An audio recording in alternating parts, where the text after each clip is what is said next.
to a special E3 edition of the Level Unlock podcast, the E3 special. Today we will be going over the remainder of E3, day 2 and 3. Yep. Going over everything we didn't talk about on Sunday. Today will be strictly E3 information, so hopefully you enjoy. You will enjoy the special. You get all the information you want, and prepare for an overload of news. Do we want to go through and introduce ourselves, or we want to kind of skip that? We can do it quick. Okay. Myself, I am Captain Geach, Captain_Geach15 at all social media. Captain Geach15 on the Instagram. James?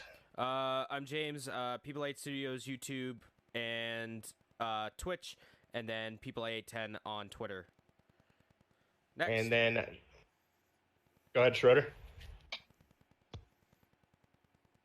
Always something. Splash Screen Gaming. How's everybody doing? Wonderful, wonderful. On all the social medias, Splash Screen Gaming on Twitch, YouTube. You need to update all that stuff. Just hang out here. Hang out. Go to those guys and stuff. You know, they're the ones doing stuff right now. You guys can come visit me later. Love you, man. And once again, thank you for coming on, Miss A. So I like to. That's your nickname, Miss A. Miss A. Like Miss A. Miss A. Where can we find you on the social medias? So it'll be Chisohma, Chisohma, on all platforms, including PS4. Bam. All right. Thank you for being on.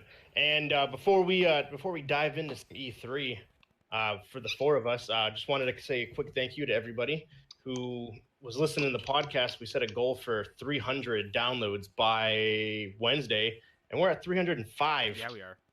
We went pretty much 20 downloads in a day and a half, which is unbelievable. So thank you everyone for that. Like I said, we're shooting for 350 by Sunday, and hopefully we can make it happen.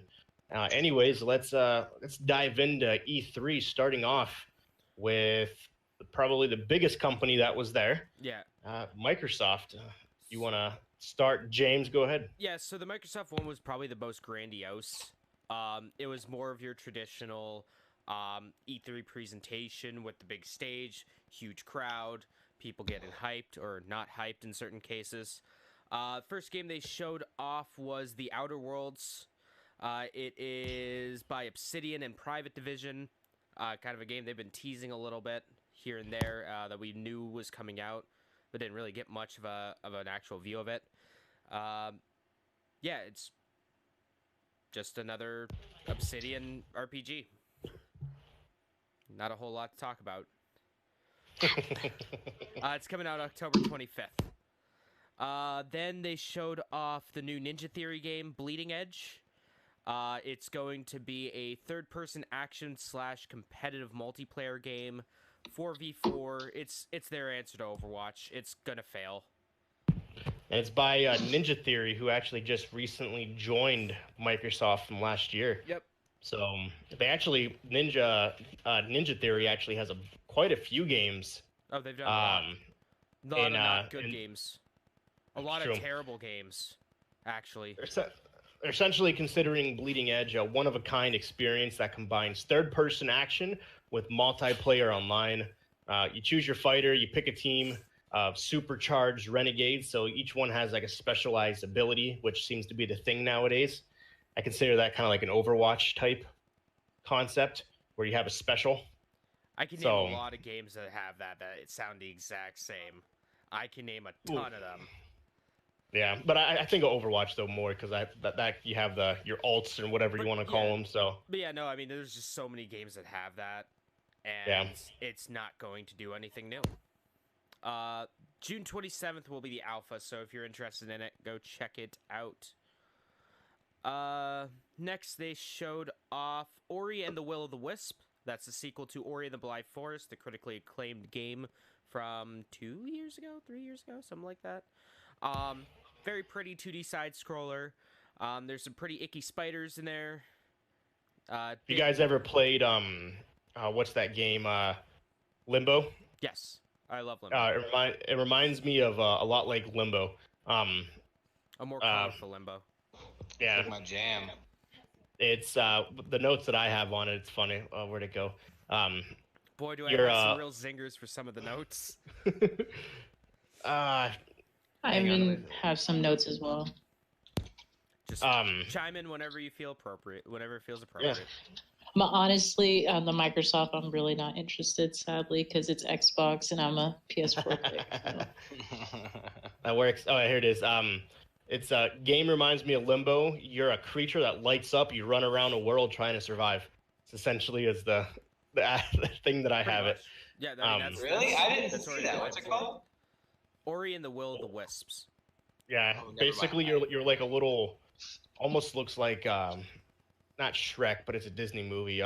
Stitch from Lilo and Stitch. Yep, I think I They're know. almost Ooh. with the huge, with has really big ears, and you're a little light character and jumps around. I don't That's know cute. if it still is, but this game was on like super sale on Fanatica the other day. Yeah. I hear the original is fantastic. Yeah, I've heard, there's this one, and then there's the one with the little Arctic girl and the white wolf thing. Oh, I know exactly what game you're talking It's about. very beautiful. It's a very pretty game. I know exactly. Said what the- game you're It's talking all like about. original- hand-drawn stuff. The Is it original the one like you Ori- have to like throw paint, and then it's like spatial awareness? No, but that No. is a cool one too. That one's cool. I know what you're talking about. See, I did a whole like year of just indie games. There you and go. I know what you're talking Yeah. about. This the original one, how was it, Ori? Is that how you Yeah. say it? ORI, Ori. The original one won 50 awards and was nominated a bunch of times for Game of the Year. It was It didn't win, but it won a ton of stuff. it was one of my biggest regrets of not picking up when I had an Xbox. When I had an So, Xbox One, I regret not. So hopefully picking that this up. one will be huge too. So it looks cool. Like those little indie type games, Microsoft is getting big into it. Yeah. A lot of the kind of the studios are, but Microsoft has a bunch. Sorry. Okay. What do we got next, James? Ori and the Will of the Wisps is coming out on the Xbox One and PC February 11th. Yep. Then they showed off Minecraft Dungeons, which is a 3D isometric Minecraft style game. Not really. I wrote that on the actually. notes. Yeah, they showed that off at Nintendo, didn't they? A little bit. Yeah, they showed up. Yeah, they showed it off there as well. Yeah. But dungeon crawler. 4-person Diablo-esque. co-op. Yeah. Oh, Yeah. I have the notepad up. Sorry. Nope, you're good. So no, you're fine. Yeah, it's a 4-person co-op. That's exactly what it kind of remind me of, like a It's local and online. like a Co-op. Diablo type concept. Yeah. That's coming out in spring. Then they showed off a little bit new trailer for Star Wars The Fallen Order. They showed off a segment where you control a giant AT-AT. So that was pretty cool. And then... Yeah, you Oh, go ahead. No, I was gonna say, yeah, you jump into the machine and you take it over, which is kind of cool. Yeah, you guys, if you have anything that to add, because my notes are pretty, like, bullet point, done to keep my sanity. If you guys ever want to jump in, just cut me off. I don't care. So for those who didn't watch Microsoft's E3, they showed over 60 games, which is more games than any other company. But a lot of the games they didn't talk about. So None it of was the just a games they lot talked of about, really. like 4 the big ones. But essentially it was just trailer. I was where it was exhausted by the end of it. So that's why it was kind of like bullet points for those who are listening. Like, Okay. there's not a lot of details on a lot of these games, so it's kind of more or less we're giving our perspective of what we have. To put it in context, this press conference was about an hour and a half long. All right? It took me 2 hours to write the notes for that. Because I would keep pausing the video, typing up notes, unpause, pause, type it up. If I was to go more in depth, it probably would have taken me 3 hours. And I wasn't doing that. Hell no. Yeah. Hell no. Hell no. Yeah, I literally, the bullet points of the Microsoft one was just like all the games that it covered, but then like we had to stop because Because there was so much. too Yeah. much. Well, James, didn't you say why they did this? Because they kind of... They've done this every year. They've just loaded up. They showed off, here's all these cool games. And they've done that ever since the year after the Xbox One release, or the year after the Xbox One announcement, because with the Xbox One, when they first showed that off at E3 2013, I think it was, they did not talk about any games. All it was saying, hey, you could do this with the Kinect. Hey, look at these live tiles that everyone likes. Windows 8's great, right? Hey, look, this has a TV tuner built in, so you could play games and watch TV at the same time. And I'm over here exceptionally disappointing. I'm over here screaming at Phil Spencer, saying, just show me some fucking games. No one cares. Yeah, they got a lot of negative feedback for that because E3 is 4 games and all they did was talk about their console, and how innovative it was and all that stuff. So CES, if you're there. Yeah. So yeah, that's why they have these overloads now, which it's good, but at the same time it's a lot. But keep going, James. What else we got? Next game got me super duper fucking excited for half a millisecond. It's a game. It's a first-person game. You're running around in the woods. Takes place in '96. You play as this character with his little doggo trying to investigate the disappearance of a girl. And for like a full millisecond, I was like, "Is this fucking Silent Hill? Are they making a new Silent Hill game?" And I thought genuinely in my heart. And then immediately after that, I'm like, "No, it's Konami. They're not going to do that." It's the Blair Witch. Yes, it is the Blair Witch. The Blair Witch. It actually looked pretty scary. Blair Witch. The Blair Witch. I was watching. I was like, this game looks like something I could probably get into, and I'm watching it, and it gets creepier and creepier, and then just straight. Like, never mind. Abort. Never mind. I'm not getting this one. This is. I've read a review. Hilarious. It was like, so Blair Witch has a game. I saw the trailer, and this is a bunch of nope. For how like scary it's gonna be one that's gonna make you jump because essentially, you have a camera and like your body cam because you're a cop, and it basically ends with you like repeating, and it's creepy. If you've ever seen the movies, it's gonna be the same concept where just creepy as shit. Yeah, it's gonna make you jump here and there. Yeah, it's gonna make you jump. 100%. Nope, I want to play Animal Crossing. Fuck that. We'll talk about that later. And Harvest Moon. We'll talk about that later. Well, I don't know about Harvest Moon. I didn't see anything on Harvest Moon, but Harvest Moon's great. Yeah. Yes, it is. That's coming out August 30th. I probably will pick it up and play it. I do like. It'll be interesting. I do like scaring or jumping like a little bitch. Well, I might be starting the Chatterbox back up, so if we do, it's probably going to be horror games and stuff, because I ain't playing that shit by myself. Hell no.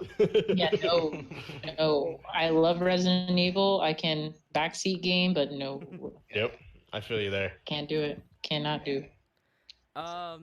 Next thing they showed off is probably, in my opinion, the biggest thing they showed off this year with Microsoft, and that was Cyberpunk 2077. Good old Keanu Reeves, baby. Fucking Keanu Reeves. He was so drunk. That's the during real that. bae. He was so drunk during that whole thing.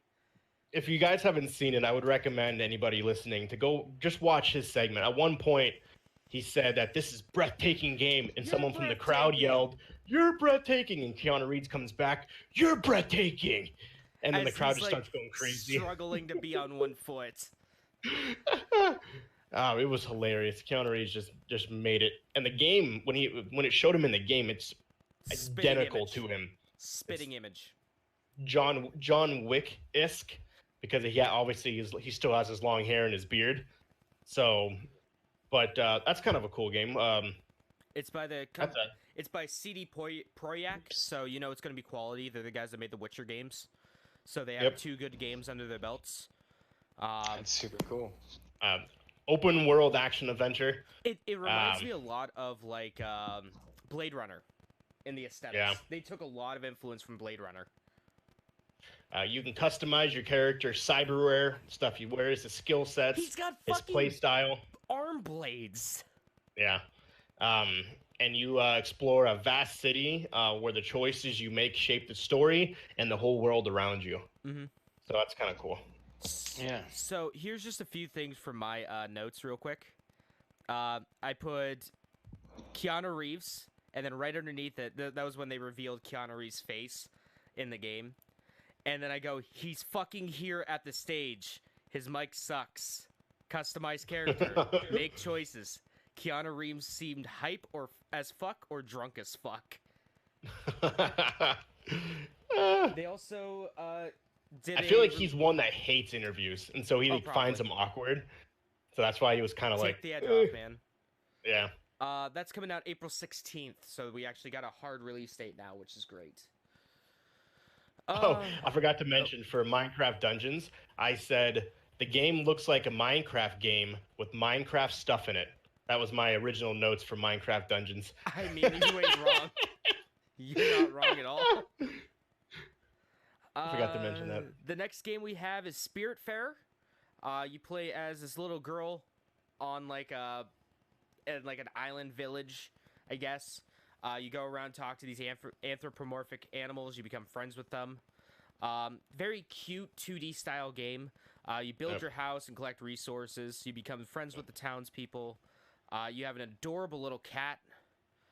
You explore around, and it's by the company Thunder Lotus, which made the game Rhyme. Yep. You can farm, mine, fish, harvest, cook, craft across the mythical seas. Jesus Christ, I can't talk. After that, they showed off something that I never thought I'd ever see. And that was Battletoads making a comeback. Fucking Battletoads is back, boys. What? I gotta see this. So, it's gonna be a 2D beat-em-up. I put the meme is real, because that was a meme for a while. I think it was on GameStop's website.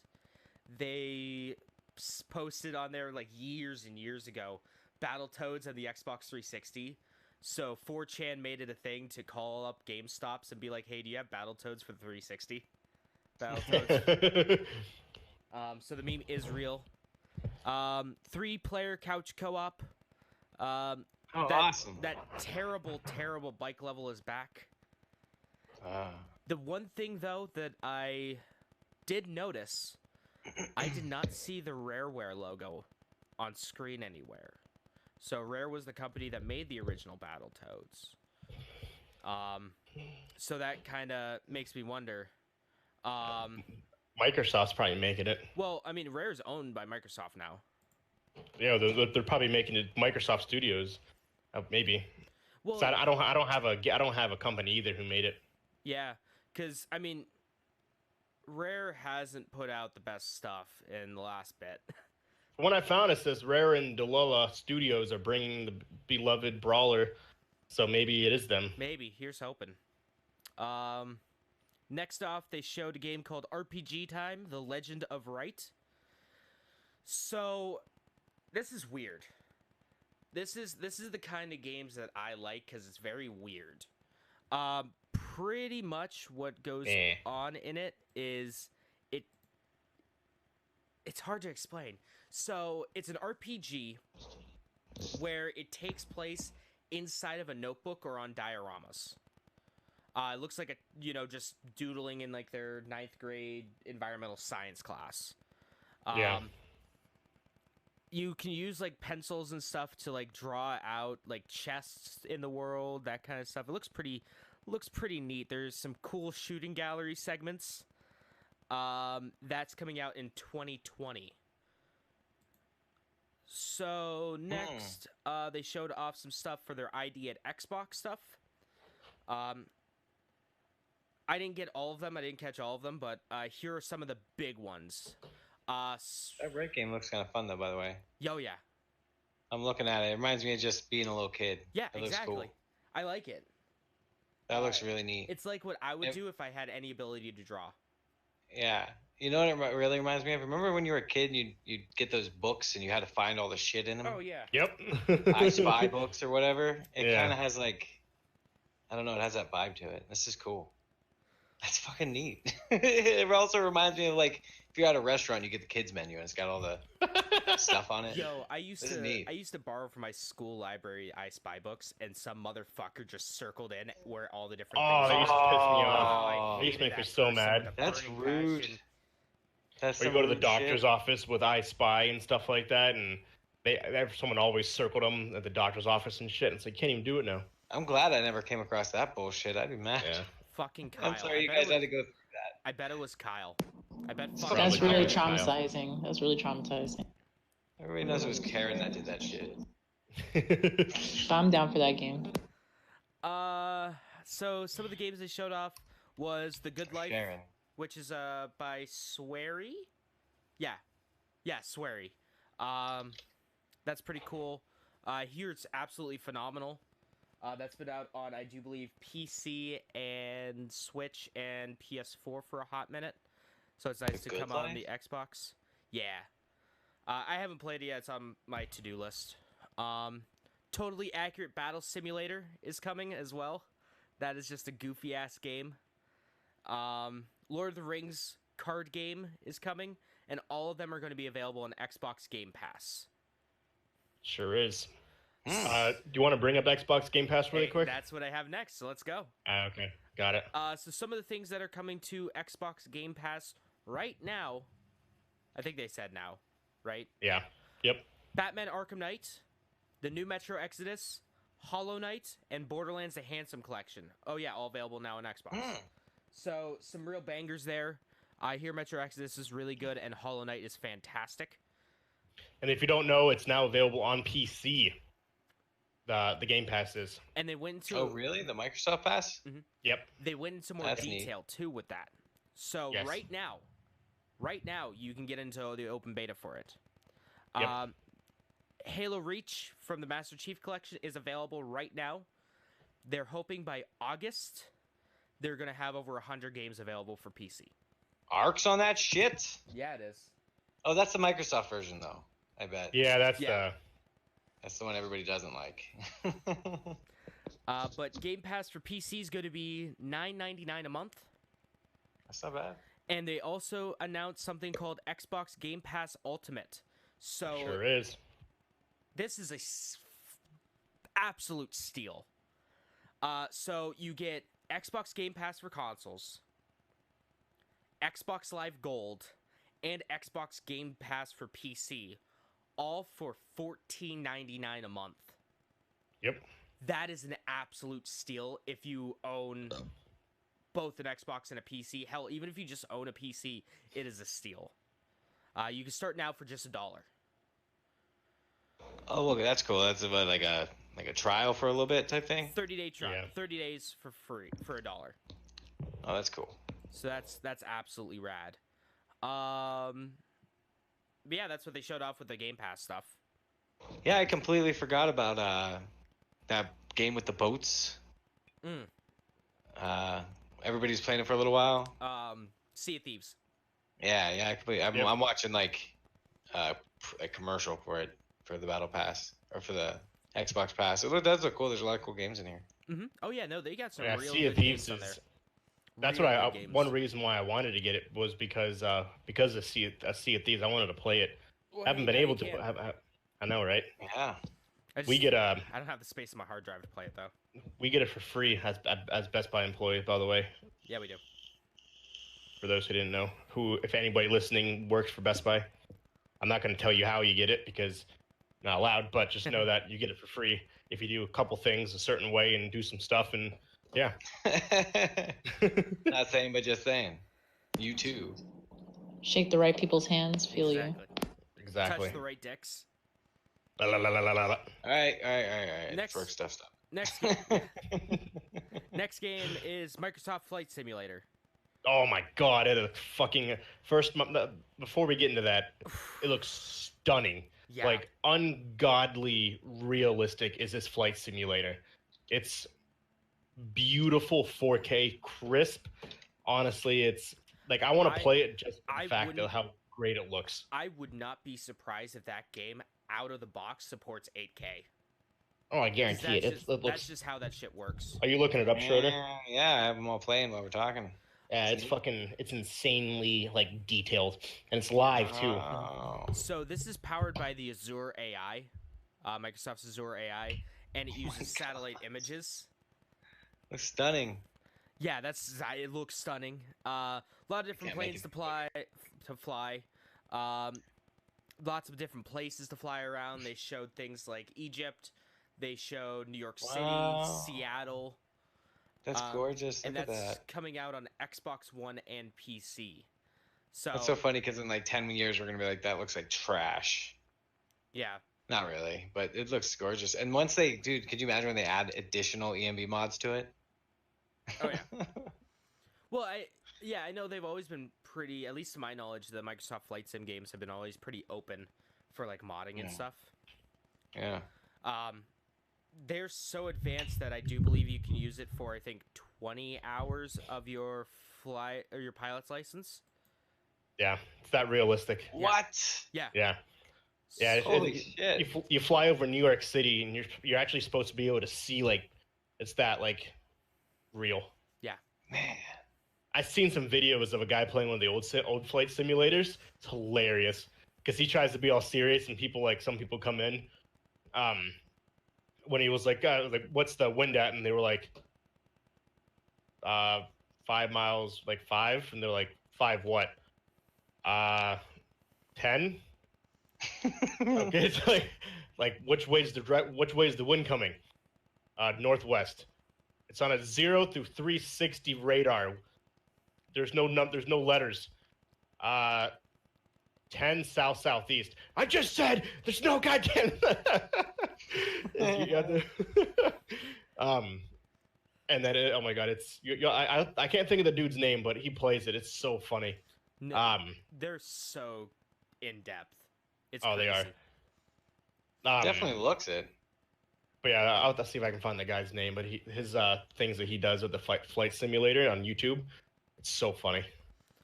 Well, you're looking that up. We'll talk about the next game. Age of Empires 2 is getting a definitive remaster or definitive edition remaster. It didn't already? Yeah, this is a different one though. Okay. I had somebody come in today, and the only reason he had his computer was because it had Age of Empires 2 on it. Oh, Age of Empires 2 is great. It's one of the best RTSs ever made. I introduced him to Steam, and we downloaded it right there. There you go. He was pleased. There you go. He was very happy. The guy's name is Air Force Proud 95. Okay. He is an ex-Air Force pilot who plays this. Oh, nice. And so he's like super serious, like talking to the tower, the control tower, everything like that. And when people come up and like they nose dive into the ground, I'm like, sir, I need you to pull up. Oh, he's gone. Anyways, who's next? So he's an expert, is what you're saying.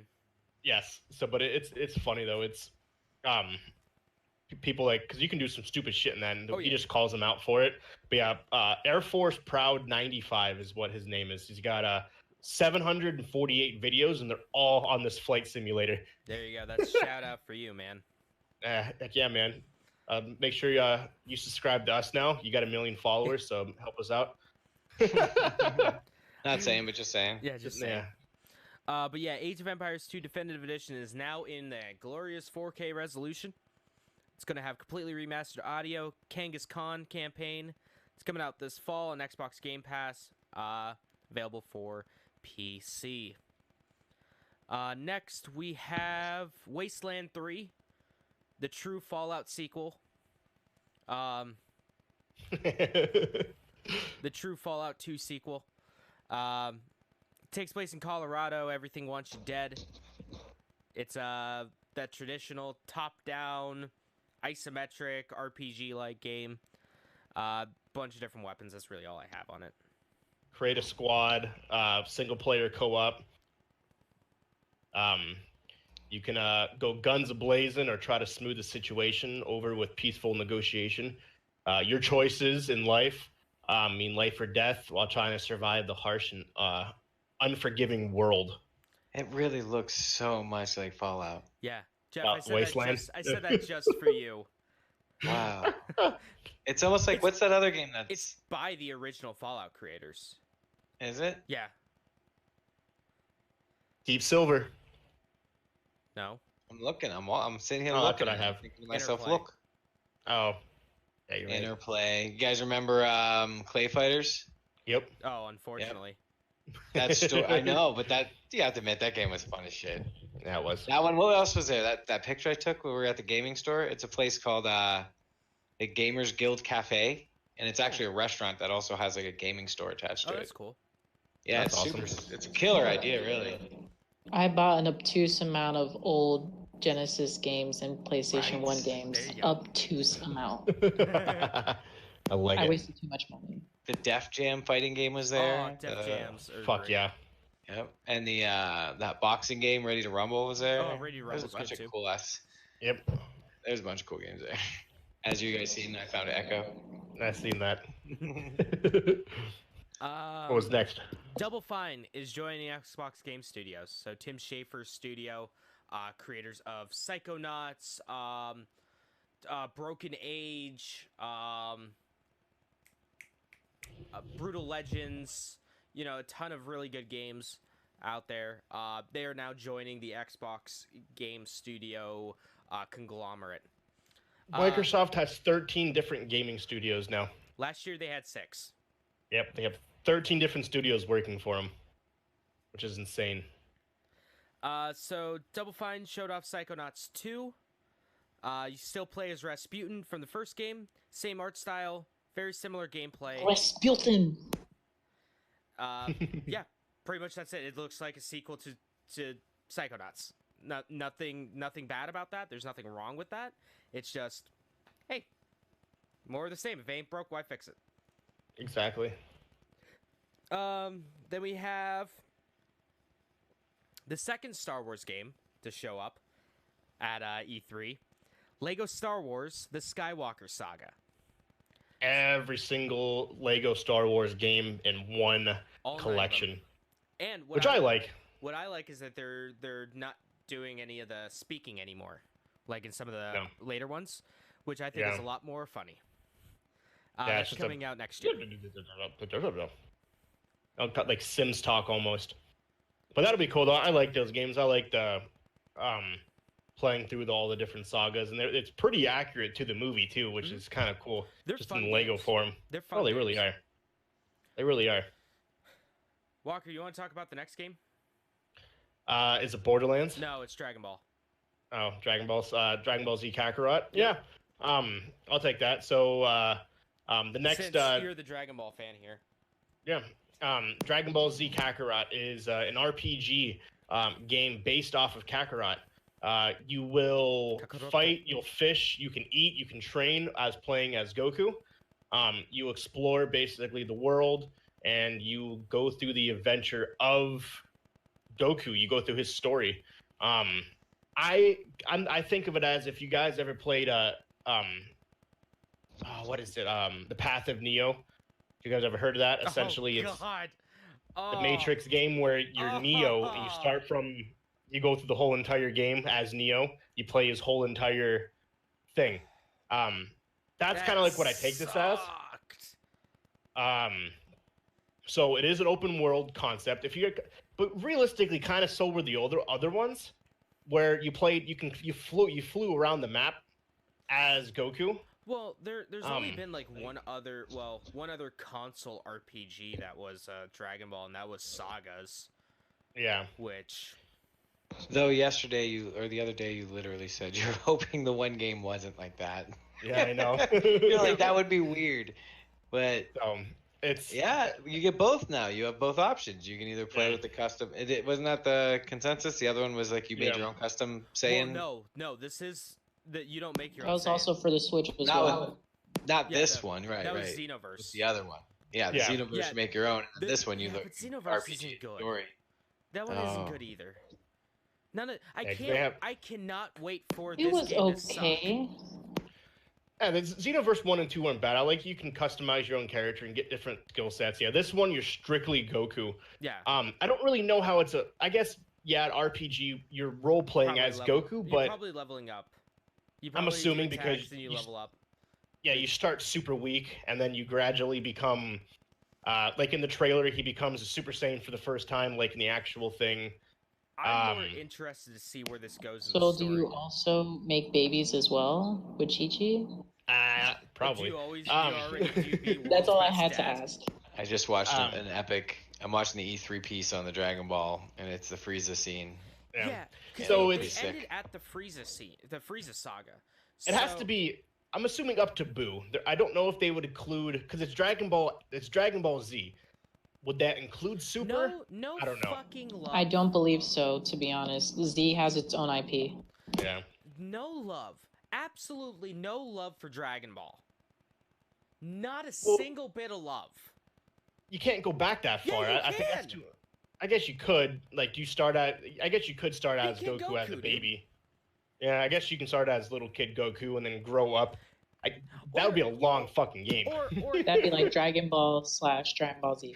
Yeah. Or hell, have it. Or just call it Kakarot, I guess. Have it start off at the World Martial Arts tournament where he fights Piccolo Jr. Yeah, and then kind of go from there. Right at the end of Dragon Ball into Dragon Ball Z. Yeah, where you can you can either fight. I'm assuming you can train to get stronger. You can go spar with people. Probably because they added elements to it. You have to eat for your energy, and then you train. So, but yeah, it'll be interesting to see exactly how it plays out because it's a if you do the story, it's a extremely linear. It can be very linear. You only can follow really one path, and that's the path that the show came on. You really can't make up your own story. So that's like the concept I wasn't happy about, like the path of Neo, where you literally had to follow his timeline, and you can't veer from it. You can't pick your own. Well, the path of Neo was a completely different thing. Like, but it still followed his story. Path of Neo was the sequel to the Matrix movies. Yeah, well, it still followed his whole. Well, it still followed the path, his whole entire path. So, yeah, it'll be excited. I'll get it just because I like Dragon Ball Z. For those who don't know, I have it pre-ordered already on Amazon. Bam! Look at that bad boy. Got Shenron on my boobie. So you pretty much have all the coolest things on your body. Got it. No wonder Jeff talks about you so much. We have a special. I just envy your body, and your power level is so high. It's over 9,000. Power level is with his brain. It's a powerful brain. I saw someone at work had that shirt. I was like, oh boy, just shirt that says 9,000. I'll get you extra clothes in a little bit. Grace and Mommy had your clothes. We went Pokemon hunting the other day, and guess what we saw? Yeah, she has them. What? We saw an Onyx whose power level was over 9,000. That's awesome. Wow. Legitly over 9,000. We couldn't kill it. I have an over it's 9,000 shirt, but unfortunately I bought it when I was working out. So it doesn't fit anymore. So it doesn't fit 'cause it's a medium, and I don't fit in a medium. I'm so mad. That's my take on the new Dragon Ball. That's coming out in early 2020. I can't wait for it to suck. Yay! Not really. Next game they showed was something very interesting. It's called 12 Minutes. Yes, that game looks really good. So it's, quote, an interactive thriller about a man in a time loop. Yes.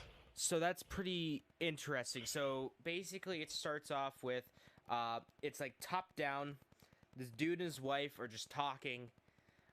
She gets him a present, and he knows immediately what it is and why she's giving him the present and all this kind of stuff. And he goes, there's going to be a man that's going to knock on the door. Do not open the door. And I need to know if you killed your father. I need to know if you killed your father or not. What happened? And she's like, I don't understand what you're talking about. And then the guy knocks on the door. He breaks in and basically kills him. The guy punches the main character, and the game starts over, and the game's on the ground, and the woman walks in. Oh, honey, you're home. What are you on the ground for? Lifts him up. They go sit down at the table. She hands him the present. Yeah. And essentially, this scene just loops over and over and over again with different scenarios until the very last scenario where he killed. His wife is laying dead on the bathroom floor, and he's on his knees crying. It's like Groundhog Day, only more depressing. Yes.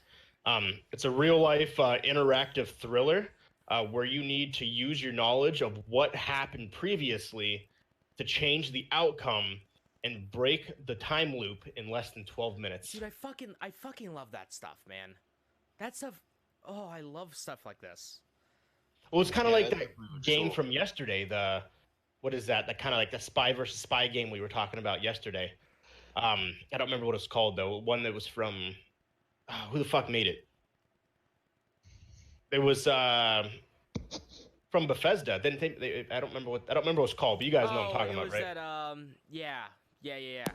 Didn't we talk about that yesterday?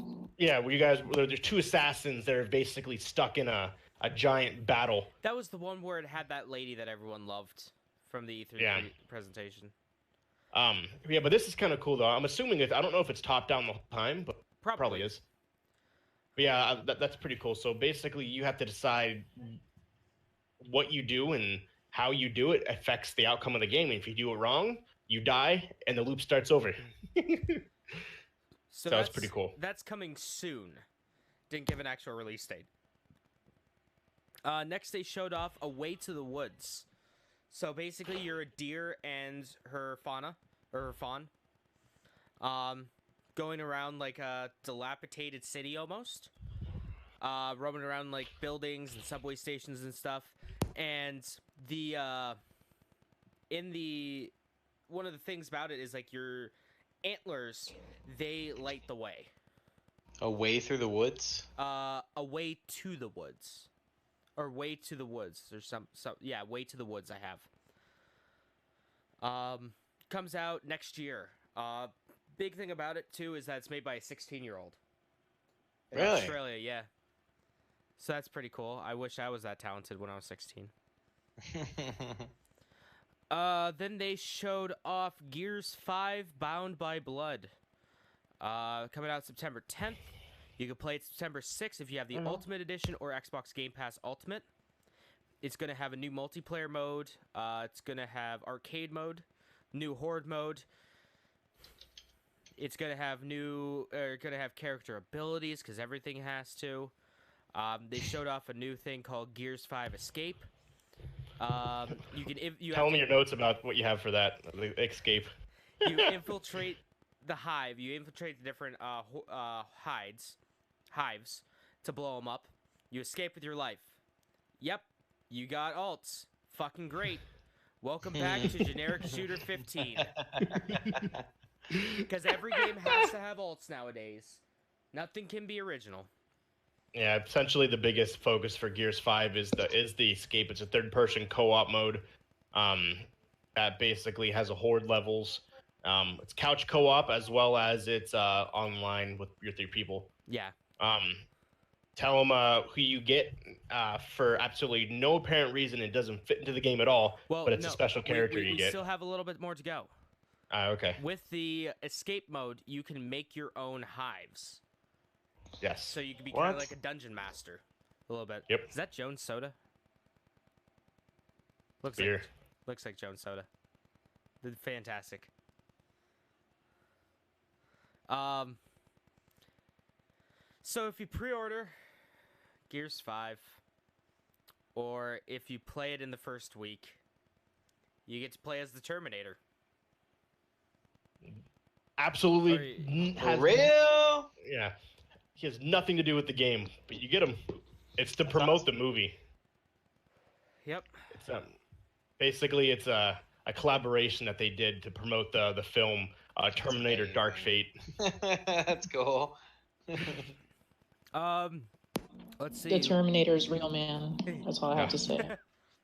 It will happen exactly how the last movie ended. Exactly. We are living in fuck, what was the big bad company? To be connected. To be connected to everything. Like, oh yeah, like the internet's gonna connect us all, and then like things gonna be connected, and then that's when real shit happens. Yeah. What was the company that made the Terminators? That was not Disney. No, the Big Bad Corp in the Terminator not Boston movies. Dynamics. No, that's a different show, isn't it? Boston Dynamics is an actual place, an actual company. Yeah. Shit, what was the name? I can't think of it either. You guys were talking about the Singularity, and then you were talking about minds here, and none of us can think of. Oh, what the fucking Terminator place is, dude? I just told somebody the other day that, like, a customer. I told him that's where the stuff was made. What the hell was it? They smiled. They knew what I was talking about. I was talking about some AI stuff. They're like, I know what you mean. I gotta know. It's killing me. Skynet. Skynet. Yeah. So Google is basically Skynet. Yeah, I told him Facebook bought its AI technology from Skynet. They smiled. But yeah, so that was Gears 5. I like the Gears of War games. I'm not really excited for this one. They had a very not good opening demo or opening trailer where it showed the girl who presumably is going to be the main character of this one just I don't know, looking. I'm watching it right now. There's a lot of gross stuff that happens in Gears happening right now. The next thing they showed off was the new Xbox One Elite controller. So the Elite controller, for those who don't know, is kind of like Xbox's official, like, top-tier controller. Stay here, but I don't think stuff. I doubt they're gonna want to stay with us forever. Best, I ultimately want a like house. Top-tier... Walker, we can hear you. Oh, sorry. My bad. Their top-tier controller. It's going to have adjustable tension thumbsticks on there, rubberized grip on it, shorter trigger pins, so when you don't have to pull the trigger down as much to activate it, 3 custom profiles, and probably Can't find it. Probably the biggest news with the Xbox One Elite controller version 2 is that Microsoft is finally getting to the 21st century by adding a rechargeable battery to their controllers. Up to 40 hours Took for them long enough. Future is here, boys. Up to 40 hours. Yeah, I seen this commercial. Look, actually, the cool thing I like is the adjustable tension, especially for like racing games and stuff. That's big. So that's big for racing that'll games. be huge. Which, by the way, I got Need for Speed. Just $180 is what it'll cost, and it comes out November 4th. Pre-order right now at the Microsoft $180 for a controller. Mm-hmm. Yeah. Get the hell out of here. I work but with it's a guy supposed that to be spent for like $200 some on his controller. It's supposed to be for elite gaming, like the top of the top gaming for PC and Xbox. So. Oh man. Or Google Stadia. That's crazy. The elitists. I'll use that to play Ori and the Will of the There Wisps. you go. What else you got? Let's see here. Oh, one thing about the Elite controller is that the case is also a charger. Yes. So it's going to be like the AirPods. Get out of here. Get out of my beer, fly. It's cool, man. They showed off some Dying Light 2. Dying Light's great, isn't it? Coming out spring. That's a game I'm thinking of. Basically just a short little preview trailer. Yeah, they didn't give you much information on it. Is this what I think it is? No, totally not the same game I thought it was. I was thinking of. They showed off a new expansion or DLC for Forza Horizon 4. It's Legos. It is. It's Lego Forza. I put fucking Legos. Lego cars and Lego environments. That's coming out June 13th. They did have a really cool thing. So when they showed it off, every time they show off Forza, they always have like this really like, $250,000 supercar that they show off or that they have on stage, or $500,000 or $500,000 sports car that they have there.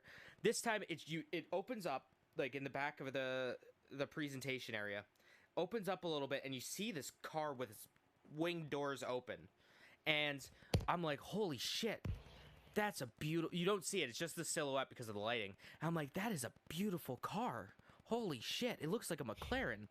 And then after they show the demo, it looks up, it goes over to it, and someone made a McLaren Senna, which is a very, very nice car, completely out of Legos. It's fucking insane looking. I saw that, I was like, holy shit, that's rad. It really is, it really legit is Legos. That's crazy. Yeah. Yeah, Lego Speed Champion expansion. And with this is amazing, actually. Xbox Game Pass, you get 10% off. Huh. If you buy it. Tidbits. That looks fun. Yeah. You didn't like racing games, but you add Legos to it. I'm all in. Guys, we gotta push through this. We haven't even gotten to. No. I think I know what game he's getting. What he's getting at. You didn't want to talk about it. Is it Borderlands? Nope. I don't know then. So the next game, Gears of War Pop. Oh yes. The fuck? Here are my exact words. I fucking want to die. It's coming onto iOS and Android. There you go. That's all you need to know. What do you mean? This looks awesome. Yep, it's a Funko Pop game. That's great. I want to Gears. That is adorable. I want to fucking just... Oh my goodness. I don't know why you're having a conundrum, because it's beautiful. I love it. I have so many pops, it's ridiculous. What's about to happen here? Oh my gosh. Look what he did in 2 seconds. He built that whole big gun. What else we got, James? State of Decay 2. Heartlands. It's a new expansion for the game State of Decay 2 that came out last year? Yeah, something like that. Takes place in this place called Trouble Valley. It's got a whole new story. Whole new, like, 2-people story. It's available now. I never played State of Decay, so I can't really talk about it. If you have PC or Xbox, State of Decay is $10 this week. Cool. Or it's free if you have Xbox Game Pass. Mm-hmm. I think that was one of the first games when Game Pass rolled out. That was one of the first games that launched with it. Or was going to be like... Yeah, I never played that one either. Launch. It would come out in Game Pass when it launches. Oh, boy. Huh. Looks nice. So the next game kind of took me by surprise. There's this game that's near and dear to my heart. And it's called Phantasy Star Online. I used to play that shit on the Dreamcast back in the day. And it was great. Phantasy Star Online 2 is coming to the West. Finally. After 7 fucking years. It's finally coming to the West. Considered Japan's greatest online RPG. Oh, yeah. Yeah. From what I hear, it's fantastic. There's a lot of remakes this year, guys, so... I'm excited. I wouldn't even consider this a remake. This is just coming over. Yeah. This is just coming over here. They didn't change nothing with it. Except they're releasing it on Xbox as well. They're actually making it legal to play over here so you don't get banned. So there have been people that have been importing copies of this game from Japan, popping it into their English PS2 or PS4s, and they were getting banned from it because they're dirty Americans playing our pure Japanese game. Are you serious? Yep. Oh yeah, no, Sega was a dick about that. Well, that's why they don't have a console anymore. They just got the movie that got delayed. That's bad karma at its finest right there. You know what? Sonic was kind of a disaster at the moment, but they redid it, so... I mean, yeah, we'll see what happens. I like Sonic Infinite, or whatever the latest one was. No, the movie. The movie that's coming out. Oh, yeah, Sonic. that was terrible. I can't. That design was terrible. It's gonna have crossplay with PS4 owners. It's gonna be free to play. It's coming out spring 2020, and I can't wait for no one to buy this on Xbox. I can't wait for this to sell 0 units. I've had some interesting discussions with friends about this game because they kind of spoiled it for me. They were like, yeah, it's only coming out for Xbox and PC. I'm like, no, it's not. And they're like, yeah, that's all that showed. I'm like, dude, it was showed off at Microsoft's event. They're not going to put a big PS4 logo on there. And they're like, but it's not, like, everywhere you Google it, it's not, like, showing up on PS4. I'm like, idiot, listen. Sega can't be stupid. It didn't even come out on Xbox in Japan. It would be, like, nothing just to bring it over to the PS4. So I can't wait to play it on PS4. Next game is Crossfire X. It's by Smilegate Company. I didn't do any research on them, so I apologize. I don't know what they've made. It's a military shooter. And I had no idea what was going on during it, so there we go. So what I have on it, it's a free-to-play first shooter, and it's actually one of the played PC games, 650 million players year to date. That's crazy as hell, bro. Shit. It's coming to console for the first time in 2020. All new content for consoles. So yeah, that's going to be pretty big. It's going to have a battle royal, a competitive multiplayer, Of course, and unique content for people who have Game Pass. Nice. That's pretty neat, man. Yeah. So I'm watching a preview of it now. It looks kind of. I mean, it looks pretty trippy. Yeah, it's interesting. So I didn't expect it to have that much. From what I saw on there. Yeah. Kind of like just ban yeah, lots of action. Yeah. Mercenaries, lots of action, that GG. type of thing. All right. Next song. Tales of Arise was shown off. The new Tales of game by Bandai Namco. Traditional action RPG like all the Tales games. I go, new fucking Tales game? Hell yeah, my dude. That's coming out in 2020. I love me my Tales games. Yeah. Tales of Arise? Yep. Tales of Arise. Nothing comes up with Harry Potter shit. Alright, so... I'm not going to find anything on that one. So, Walker, I'm going to have you take this one over. This is the one that you've been waiting for. But I want to just... Borderlands 3. But I just want to tell you guys what I wrote down for my notes for this segment.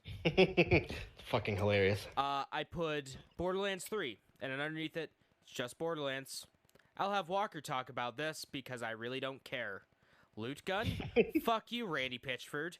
New Borderlands 2 DLC, cause why not? Please give me a break, Microsoft. Please, I can't keep doing this. Please talk about a fucking game for once. Don't just keep showing me games over and over, one after another. I can't handle it anymore, my dudes. All right, Walker, go. So this was the breaking point for me. This is where Microsoft broke me. Where I kind of just was like, I'm just here now. I'm in too deep. All right. Get through this together. Man, I need someone Borderlands. to hold my hand during the rest of this just to help me get through it. So Borderlands 3 for some reason was shown off at Microsoft's thing, even though they had their own announcement, but it is what it is. They showed another trailer that actually had the characters' names in it. We kind of talked about it, so I won't really go in too deep. So the characters, Moe's Gunner, she's got an exo-type suit that looks like Overwatch. I'm trying to think of May, is it? The one that she kind of has that giant pink suit. When you beat her, she gets kicked out of the suit. Oh, you're talking about Diva. Diva, yeah. It almost looks exactly like that. So your character... yeah, I'm looking at footage of it right now. Your character jumps in this giant exo suit, starts going ham. The Beastmaster, he summons monsters. These are the four main characters that you can play as. He summons monsters using magic. Zane, the operative, he kind of looks like an illusionist that is used to attack and do different kind of cool little things. The Siren, basically she gets pissed, she launches whatever special she has, and she basically floats in the air and gets 6 arms. That happens to me every once in a while. I know, right? I don't remember any of this, by the way. I watched that entire thing. I don't remember anything that you said. Oh, really? Oh, well. There will be... It's been confirmed that there will be 1 billion different variations of guns, armor, and different costumes to pick from. It's pretty crazy. Yeah, there's going to be a lot. And the main characters, the main enemies are called Children of the Vault. They basically are trying to get everyone to be, like, bad, but you four are rebels and going against the grain and kicking ass and beating up the Children of the Vault. So... I see. You can play solo, or you can play 4 people online and play with your friends. What about split screen? Split screen is yes, split screen is a thing. Nice. They did bring back split screen. And I have one more thing on. Let me pull up my. Yeah, you do that because I forgot to tweet out that we're streaming. My pictures here. 1 second. Okay. Yeah, one of the biggest things. Um, to start, within the first little bit, in the first like half, like probably 30 minutes, they said that you can find 17 million different variations of guns. That's crazy. That's so many guns. Why would you even need that many variations? Because a lot of them are the same exact gun at a different level. So there's different levels of the same exact gun. That shouldn't count. That should not count. That's what they're counting. Like that's what they're. It's 99%. Like half of it, like more than half, it's the same gun, just different levels. Like level 1, level 2, and so that's what they're counting the 1 billion guns as. Which is stupid. But that's what they want to count it. That's what they can count it. The last few ones where they're just like, oh, it's got 1 quadrillion guns. But it's on fucking and the gunner, Mose, the gunner, her exosuit is known as Iron Bear. The Siren summons what's called the Eternal Fists. That's how she has 6 hands. The Beastmaker summons his loyal beast to help him battle. And then the Operative is about specialized battlefield gadgetry, allowing him to slip in and out of combat, creating chaos using basically illusions. So it's basically like a rogue class. Yeah, pretty much. And split screen is happening, yes. That's cool. That should be fun. Yeah, and so that is essentially Borderlands 3. I love me my split screen. So the next thing they showed off was Elden Ring, which is the new collab between Hidetaka Miyazaki, the head guy of like the Dark Souls series, and George R.R. Martin. George did say that he was working over in Japan helping out with the game. We just didn't know what it was yet. But it looks like it's going to be another FromSoft like RPG with like Western influence. Looks more, I would say like, not like medieval, but like, I would say more of like Knights of the Round-ish, more high fantasy elements to it, as opposed to like kind of that more grounded in reality, but with high fantasy elements that Dark Souls had. I just can't wait for everyone to get pissed off at that ending too, kind of like they did with Game of Thrones. Then they talked about the xCloud, which is their streaming service. The cool thing is that you can turn your own Xbox One into a data center or a data server. Yes. So they haven't really talked about how that's going to help yet, but the more data centers, the better. That's probably going to be better for people in your area getting access, less lag to the when they're playing the game, less latency. So basically the big honcho of Xbox did a little thing after the fact. He said basically part of the xCloud is going to launch in October, and that is the console streaming. It gives you the ability to stream games from your Xbox to your phone or whatever, like different tablets, and essentially it has a lot of similarities to the PlayStation's Remote Play. Okay. Where basically it takes what your whatever's on your Xbox and puts it on your phone.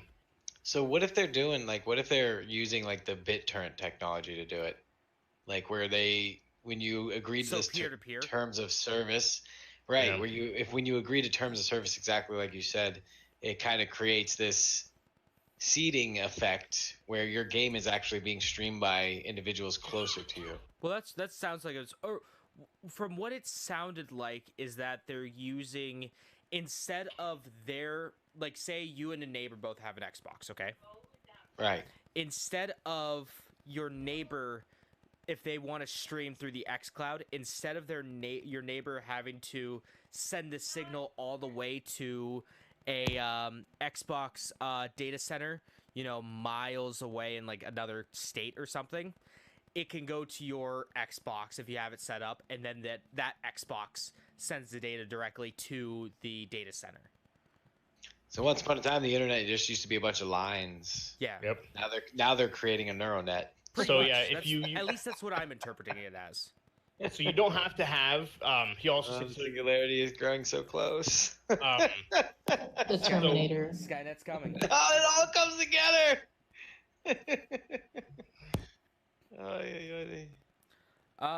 Then well, I wouldn't say hold fine. on. Hold on, I still got some about the xCloud. Sorry. Okay, I didn't know. Sorry. So with the xCloud, so you have the option to play using your own Xbox as the xCloud server. It doesn't cost you anything. It's completely free. Or Microsoft at Microsoft's headquarters, they actually are going to have their own Xboxes that you can utilize and play off as well. That is more going towards the actual xCloud, what they're going for, and so it'll be interesting to see. It's like I said, it's not fully launched, so there's going to be more down the road. A lot more options next year. It's kind of like what Stadia is doing, where Stadia is only launching part of it this year and the other part next year. Mm-hmm. So Microsoft, like I said, you'll be able to use your own as the server, or you can use Microsoft's Xboxes as the server, but that is the paid part of it. So we'll find out more when it comes to launch. So that's cool, as well as you can stream any game on the the Xbox Game Pass.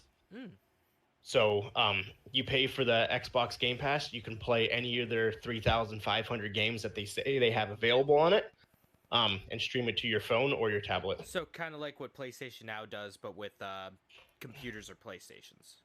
Exactly. Where you stream it instead of download it. Yep. But you also have the option to download it. Yeah. Plus Bethesda threw out that whole Ryan thing. Yeah. Yeah. A lot of these companies are trying to figure it out. Having their own little subscription type based thing, so we'll see what happens. It's that in a minute. Yep. They talked about the new Xbox. They said that they're focusing on gaming this time and not all the gimmicky stuff that no one uses. It's going to have faster load times. It's going to have more detail. Custom AMD processors, 4 times more powerful than the Xbone X. GDDR. They're trying to. Oh, go ahead.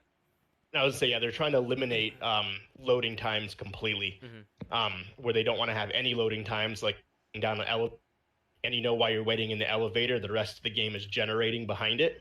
That they want to eliminate that completely, so it just automatically goes from next screen to next screen. If it's done right, it can be great. Like one of the best things in Metal Gear like the best thing for this is for installing, but I guess it would be the same way. Metal Gear Solid 4 Guns of the Patriots on PS3.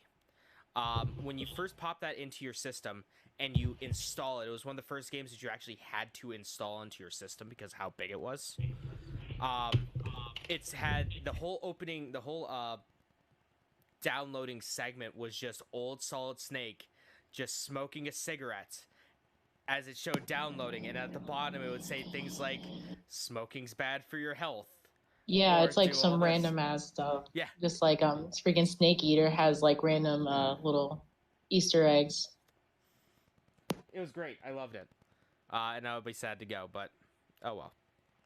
For progress, I'll take it. It's going to have GDDR6 RAM in there.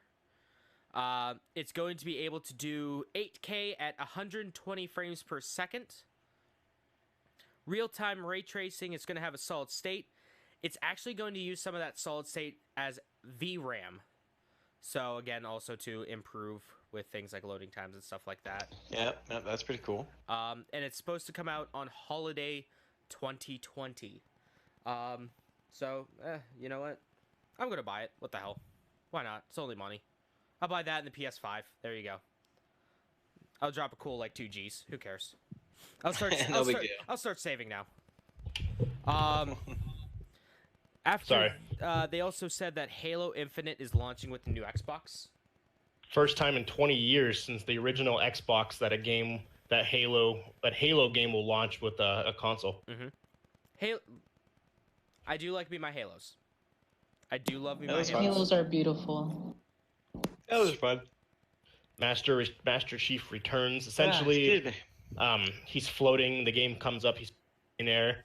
Guy grabs him, But before we go into that, can I just say that I know it's like pre-alpha footage and stuff, but man, there are parts of that just did not look good. No, there wasn't. Like, it wasn't crisp. Rough at parts. Especially the beginning part. Yeah. So continue on. I just wanted to point that out. No, it wasn't crisp. But we'll see what happens. Obviously, it's not going to come out until it's next pre-alpha, so I'm not voting against it. Next November. That's pretty much when it's going to come out. It's going to be out before Black Friday. Probably like right around. Because when the PS4 and the Xbox One released, it was the week before Black Friday. Xbox released, and then a week later, PlayStation released. Other way around. PS4, then Xbox a week later. Yeah, you're right. So we'll see what happens. I know this. I remember standing in line at Toys R Us to pick up my PS4. And then I skipped school that day. Yes, sir. My mom was. I was like, Mom, I'm not going to school today. And she's like, why? I'm like, I'm going to bring you to work because she worked at Toys R Us at the time. And I'm like, I'm buying a PS4, going home and playing it. And she's like, all right. I will say though, I guarantee because of all That's this, such a cool mom. The Xbox, Project Scarlet. By the way, if we didn't say the name, I don't know if we did or not. Project Scarlet is what it's called. It's gonna be at least 600. As of right now, it'll probably change, but it's gonna be, I guarantee, $600+. See, I would say probably around 500. I don't know. What was the Xbox One X when it came? 500. Okay, yeah. Well, it's gonna be up there. You also got to think when the PS3 came out, that was like $700. Well, it was like $600 if you were in Europe. It was like $800. And that didn't sell at all. That's the whole reason why the Xbox 360 won that console generation, is because the PS3 was so damn expensive. I don't think they. But also, it was like they weren't supposed to really release it. The reason why they released it was because they fell behind, so they rushed it. Yeah. So lots of bugs. I can't see them. I can't see it being that expensive. But who knows? We'll see. I know consoles make negative money. I know with the PS4, when that came out at like $500 or $400, Sony was losing like $200 per system. Well, Microsoft said it's not the game nowadays isn't how many consoles you sell; it's what you sell to go with it. Exactly. So, and that's how it's always been. Systems have always been a net loss for a company. Yep. Look at Prentice, for crying out loud. Yeah. Do you got anything more on Microsoft? I don't. Let's see. It was cool how how it went from cutscene and then immediately right to gameplay, with no completely seamless. Didn't lose any quality or anything. That was pretty cool. That's coming out holiday. And they by far had the largest stage and conference out of anybody. It was huge. Oh yeah, it was huge. Let's see here next. Let's go to Dissolver. I have literally. You want to go Devolver? All right. Yeah, just because it was so short. Okay. So let me scroll down a little bit. So here, I'm not even going to talk about Devolver. Legit. Because you just need to watch it yourself. We can't do it justice. For those who don't know what Devolver is, they make indie games. And publish them. They specialize in indie games. They make their own games. It's pretty mature games is pretty much what it is.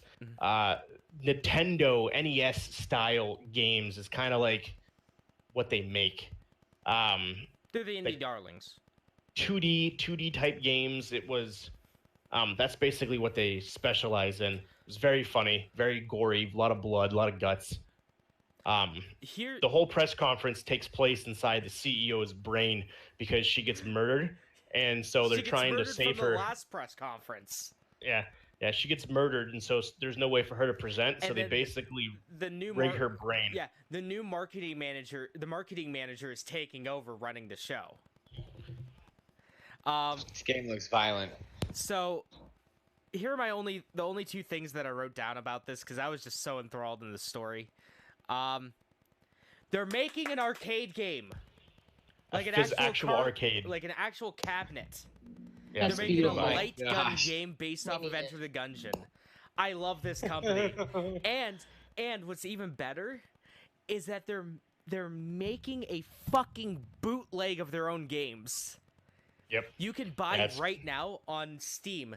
It's called like the Devolver Digital 8-in-1.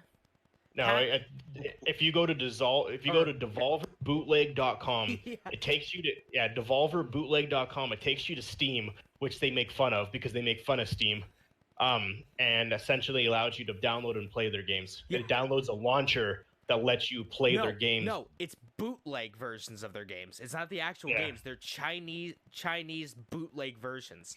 So here, I'm just gonna pull this up real quick while we do this. So Devolver bootleg. So yeah, they're okay. Let me. Oh, I can save 1% on it on Steam. They don't make any games for Xbox. So here are the games that are coming out. 1%.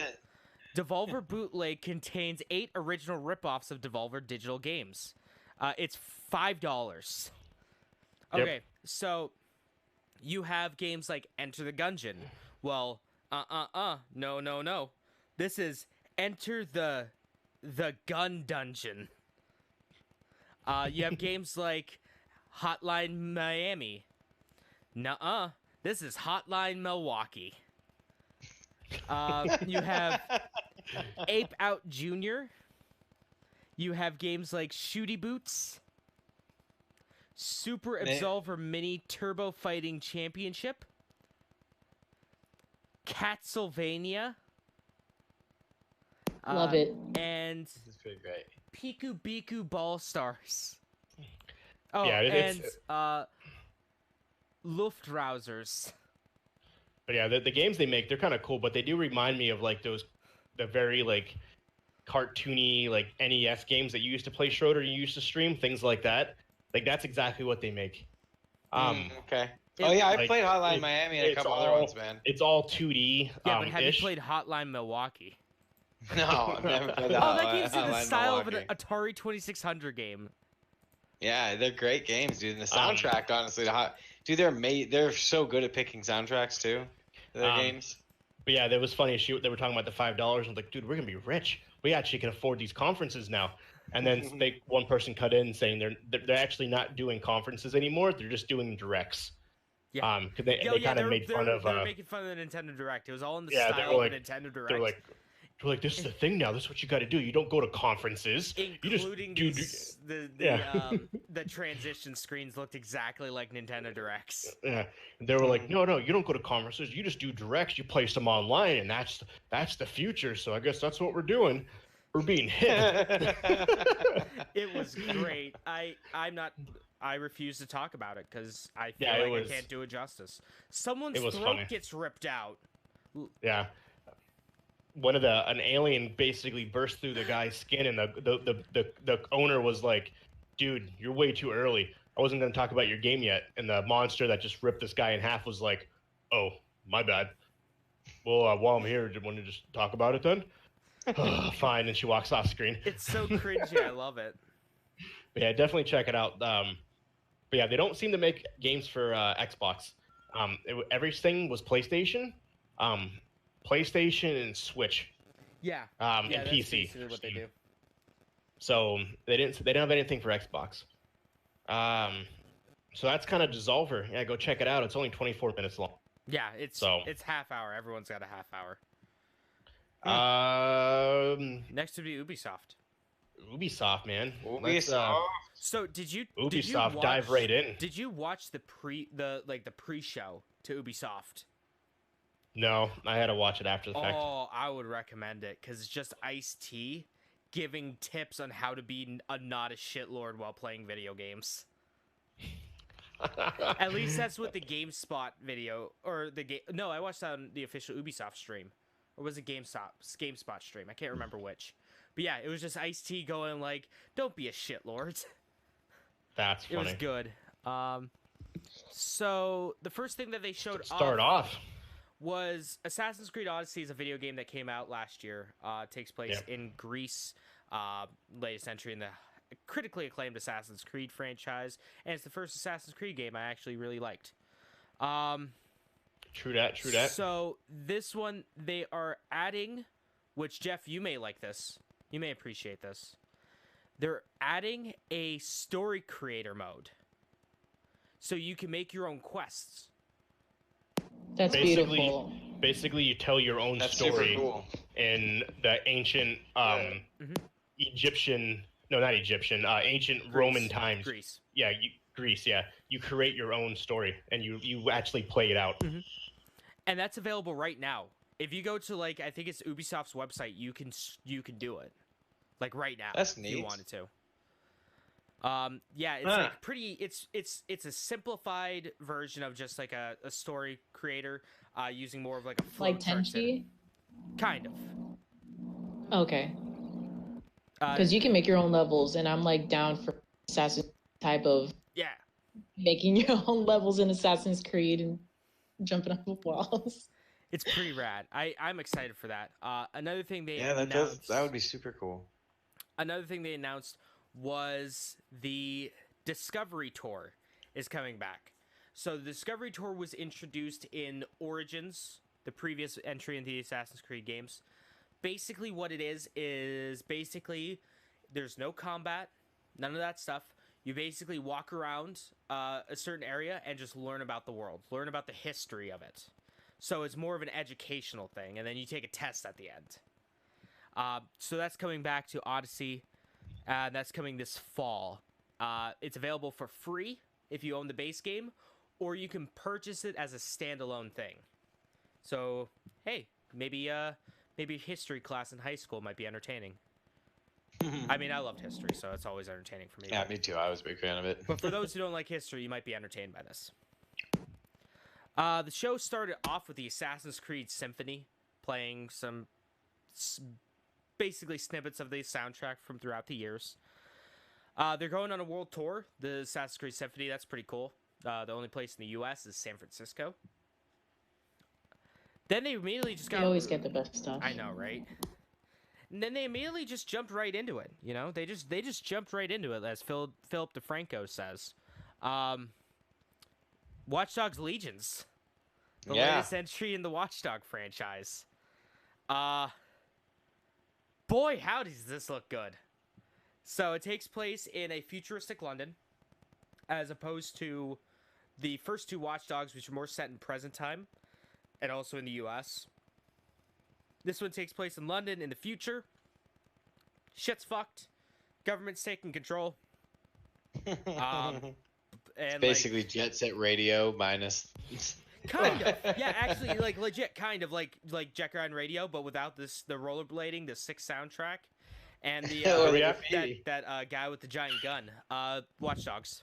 The police officer with the giant revolver. Yeah. No, but chasing kids and trying to shoot them for graffitiing. I honestly, this game looks absolutely amazing. Mm-hmm. Yeah, but that's what they said about the first one too, though. How much have you talked about this so far? That's what I said about we just started. That's what I said about the first one, and then I got heartbroken. But you know what? I'm optimistic. After how much I liked Watch Dogs 2, I'm optimistic about Watch Dogs 3. Or Watch Dogs 2 was really good. Mm-hmm. Like that was like I'm gonna sit down for a couple hours.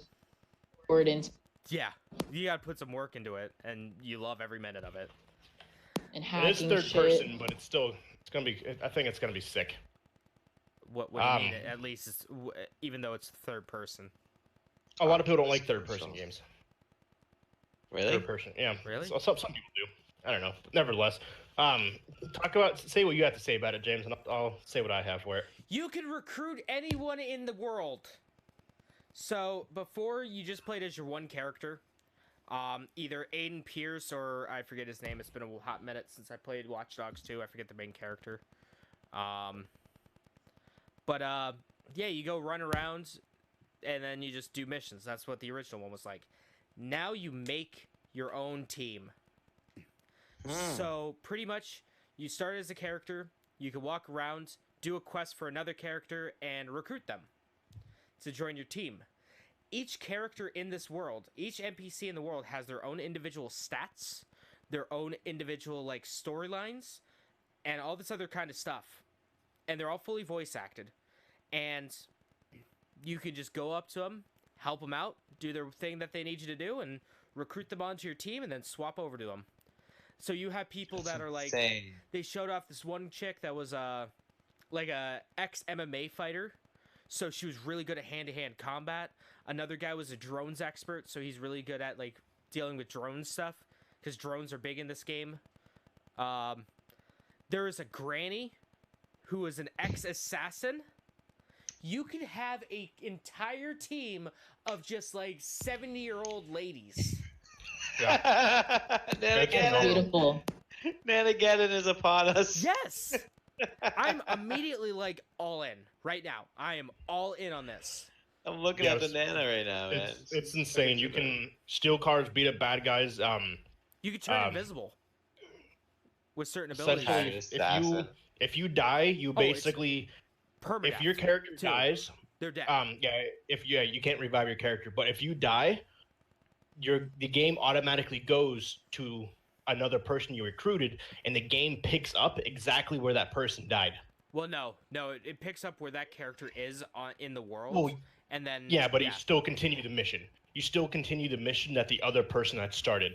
So in the trailer, you are playing as a guy. You're trying to recruit this guy to basically take out these drones, and he dies. So the game switches over to this girl and says, "Hey, blah blah blah. Unfortunately, he's passed away. He's trying to recruit this character to kill the drones. You need to go get this guy." Okay, cool. And then you go off on this girl, and you continue his mission. That's absolutely incredible. It's basically the people versus the government. You're part of what's called the Resistance. You're part of DedSec. Yeah, you're in London, and essentially the government has taken over. They're basically assholes. They got shooting drones that will basically kill you if you do anything wrong. But yeah, I have the thing. I was like, in one part, you become an old lady who kicks ass and take names. She's fucking got a badass. Spider drone that has a spider drone that kills people. It crawls around the ground. It's pretty big. It's about the size of like a dinner plate in diameter, and it can just hop up on enemies and stun them and take them out. That's crazy, bro. It's something that I am really hyped for. I have not. It does sound very entertaining. I have not based been on the hyped people you since pick. Watch Dogs 1. Yeah. Based on the people you pick, it changes the game. Oh, I bet. So essentially, the people you pick it changes how everything else in the game plays out. Mm-hmm. Which is absolutely insane. So basically, you have like an unlimited amount of in that perspective. So you have a thing that basically you walk around and it scans people, and it tells you what their strengths, weaknesses are, what their power level is, what their abilities are, and then you basically walk up to that person and you try to recruit them on your team. And then you become that person, and you can literally play out their background story. It's really cool. That is pretty crazy, man. It doesn't matter who you pick. And that's can I cool. just say, you can have a team of just old ladies. I mean, come on. Yeah, that's a game changer there. Yes, ma'am. I'm gonna name them all G-Mom. Exactly. You gotta represent. Gotta represent the They're old slow, ladies. but they're vicious. They are. That's coming up March 6th. So I got that shit on lock. I got March 6th. It's gonna be like, I'm gonna be ready. My body is ready. As Reggie Fils-Aimé would say. Rest in peace, my dude. Another game. Well, actually, no. I lied. Not another game. Something called Mythic Quest's Raven's Banquet. So, who here, raise your hand if you've ever seen the show Always Sunny in Philadelphia.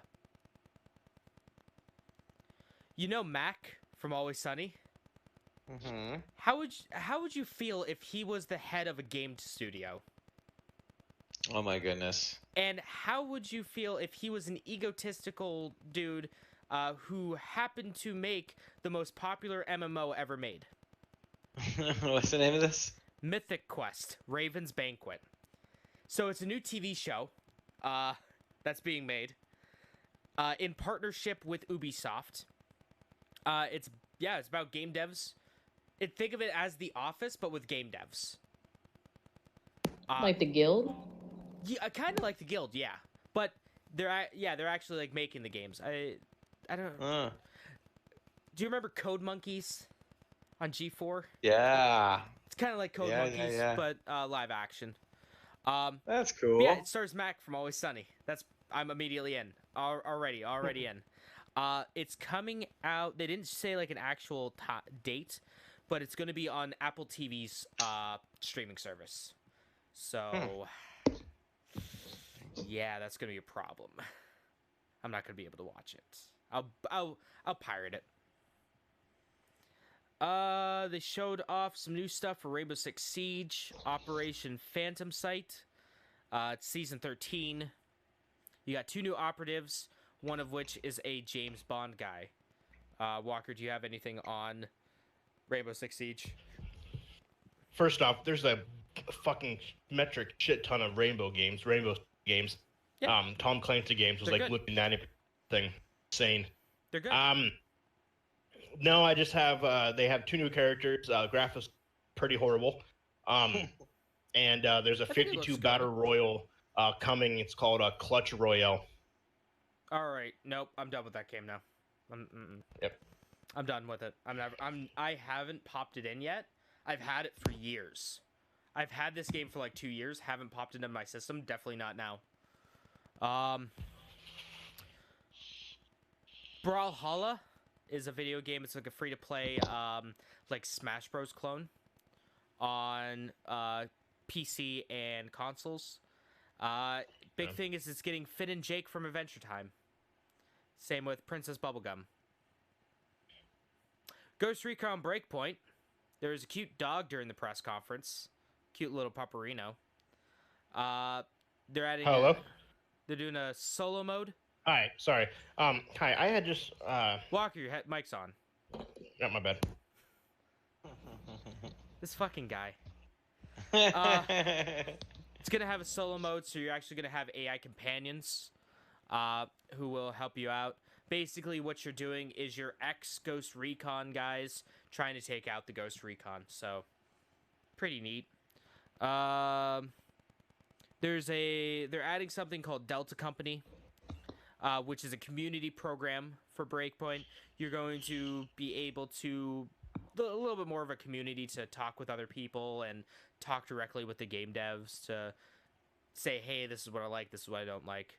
It's coming out October 4th, but you can register for the beta right now that is live on September 5th. Tom Clancy's Elite Squad is a mobile RPG with characters from Tom Clancy games. That's it. Cool. Just Dance 2020. Let me tell you, I'm not a fan of the Just Dance games. I can't dance. I have like 7 left feet. But boy howdy do the Just Dance games get me hyped. The presentations from them get me hyped. They always have some really phenomenal choreography in the dancing and stuff like that. And the color palettes, we can't forget about those. You can't forget about the neon color palettes. It's their 10-year anniversary. So the series has been going strong for 10 years already. So it's coming out on 5 things. It's coming out on the Nintendo Switch, the PlayStation 4, the Xbone, or the Xbox One, the Google Stadia, and can you all I'm not gonna ask this to Walker because one, he's on the phone, and two, he already knows the answer to this. But can you guess what the 5th thing that Just Dance 2020 is coming to? Oh God, what? Just guess. The Jaguar.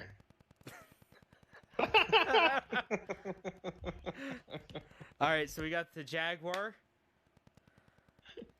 What's your guess? Wait, coming to what exactly? What systems is the Just Dance 2020 coming to? It's coming to. I don't know. I believe that's the Switch. That would be Switch, PS4, Xbox. Xbox. I don't know about it's coming to PC. It's coming to the Stadia. The Dreamcast.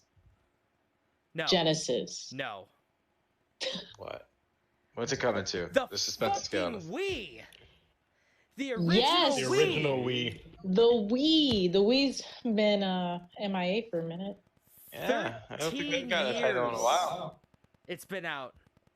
And you know what? Someone's still making games for it. Every year, I can expect 2 things.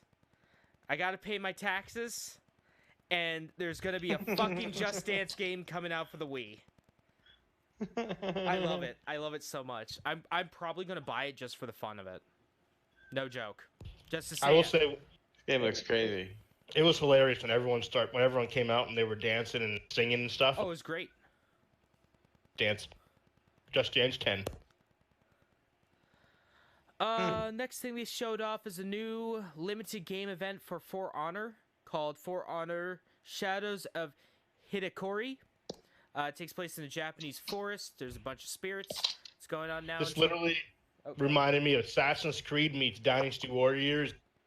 Sekiro, Shadows Die Twice. Literally a combination of 3 games. Oh, you cannot be further from the truth. Oh, it looked exactly like that. It's not like that at all. I would say it's more like the combat style is more of Sekiro. Like that would be the closest thing I could say to it. What game? For Honor. Oh, okay. The only like Dynasty Warriors comparison with it is that yeah, could be some like fights like with multiple people. But that's about it. Rainbow Six Quarantine was also announced, another Rainbow Six game and another Tom Clancy game. So we're up to 4 now. We're up to 5. No, yeah, we're up to 4 now. Yep. 3-player PvE co-op is Rainbow Six. Yeah, that's coming pretty cool. out early 2020. Speaking of Tom Clancy, we got the Division 2. So we're up to 5 already of Tom Clancy games. Really, But this is a big one. This is actually extremely. Do you want to talk about Walker, or are you eating? No, I can talk about it. Okay, you want to talk about it? So, give myself a break. The Division 2, for anybody who, so the biggest difference, so the 2 different teams are making Quarantine and then the Division 2. So Quarantine, they are going PvE, while the Division's kind of like a PvP concept. So from June 13th to the 16th, the Division 2 is free for everybody on every console. Mm-hmm. So if you want to try it out, go ahead and download it. Major updates, because right now the Division 2 takes place in DC. And they're kind of be more or less be releasing 3 different episodes that kind of take place throughout the next year and a half. They're leaving DC and expanding on the rest of the world. So July, episode 1, there's going to be new missions. They're leaving DC and entering the woods to bring down a traitor, basically in their own ranks. You will be in the National Zoo, which is as well as you also be a part of what's called a Kinley College. So that's kind of cool. So you have a couple different layouts and a couple different things to partake in. Episode 2 within fall. The cool thing about Kinley College, though, that I don't know if you have written down, is that it's more like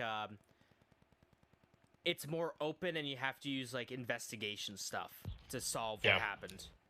Exactly, which is pretty awesome. So this fall you have the next expansion. Pentagon will be will be added, and you can actually fight inside the Pentagon. The second raid will also be a part of it because the first raid was huge. It's 8-player action, so you can have 8-player teams. And episode 3, which comes out next year, what appears. So essentially, the trailer kind of ends with saying that basically we have to go fight one of your own, and the background looks like you're walking into New York City. So you have a bunch of skyscrapers. Is it still like Dark Zone, or is it like? I think there is still the Dark Zone. So like the multiplayer and all that stuff is still going to be active. Yeah. Yes. Cool. These are just I think the expansions, more or less. And with that, because of the success of The Division, they are making a movie. Directed by my boy David Lynch. And it is going to be a Netflix exclusive with Jake Gyllenhaal as the main character. Which is Netflix huge. and chill night, guys. Heck yeah, man. That's really I have about that, and it kind of goes on. Then I have the Ubisoft, their online stuff. Yes. So Uplay Plus, if you like Ubisoft games, this is the service for you. It's a PC subscription service because everyone has those. Jesus Christ, we got so many now. You can get access to premium editions of games.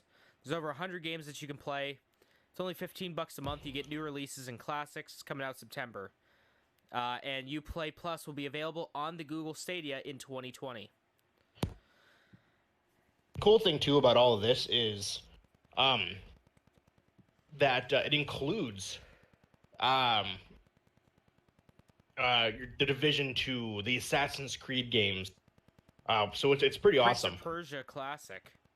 And it includes classic games, everything like that. So it's pretty it's pretty big. It'll definitely be worth getting, especially how big Ubisoft is, especially with Assassin's Creed games and the Tom Clancy games. Mm-hmm. And they all come included. Yep. Guys, let's talk about a game that's near and dear to my heart now. I had that. I was like, I'll let James talk about this. A game that is near and dear and is right now a game that I absolutely love, called Roller Champions. I'm going to go more in depth on this Sunday when we talk about our weeks, because that's going to be a big part of my week. But it's a sports ball game, mixed with inline skating. Yes, this does look awesome. So it's roller derby, but you try to throw a ball into a hoop. So it's roller derby. Roller derby is amazing. Yeah. Like, are they going to wear skimpy outfits as well? Some of them do. I'm about that. Some of them do. Like I said, I'll go more in depth on it. I'll talk about my experiences with it, playing it for a few hours on Sunday's podcast. But that's the alpha is available right now for only a few days on PC. Have to download the Uplay client, but who cares? It's really fun. I definitely recommend it. And then they showed off Gods and Monsters. I have of that, I was like, it looks like Birth of the Wild. Not interested. About mythical stuff, gods and monsters. Pretty much. It's coming out February 25th. What kind of platform are they using? What do you mean? The Gods and etc. That one. Like, what kind of game platform is it? Like side scroller? Is it? Open world action adventure. It looks like, at least. They just showed a trailer of it, so no actual gameplay. But I would assume it's like an open world, like Legend of Zelda. So cartoony or more serious? Yeah, it looks like it's looks like it's using a modified version of the UbiArts engine. Okay. But think of Breath of the Wild, kind of like cell shaded. Okay. All right. I have a request. Let's talk about Nintendo next and Square Enix last. I am wanting the Square Enix so bad. I was just. I have to leave really quick to go get because fucking Grubhub forgot half my order. Oh, good. And they won't go pick it up, so I have to go get it myself. And it's about 5 minutes away. Okay. So I'll let you guys talk about Nintendo, and then we'll do Square. If you start talking about Square, leave the two biggest games to the very end. Okay. Well, I don't have any notes on Square. Exactly, so. Because they're all big games. I'm sorry. I know you guys. I know you want to talk about well, it. I'm itching for it. I'm sure we can milk Nintendo for. Well, we got the PC gaming show too. I could talk about Shenmue 3 a little bit. Yeah, I'll be back in 10 minutes. I'm still gonna be recording, but I will be mute. Okay. So how about that Jeremy Walker guy? What a fucking asshole, am I right? It's like he knew. Okay, so PC gaming show. I just skimmed through it to keep my sanity. Showed off a lot of stuff. I can't do it. PC gaming show. Yeah, it was all focused on just PC games. So like the Elite, like the Master Race. Pretty much.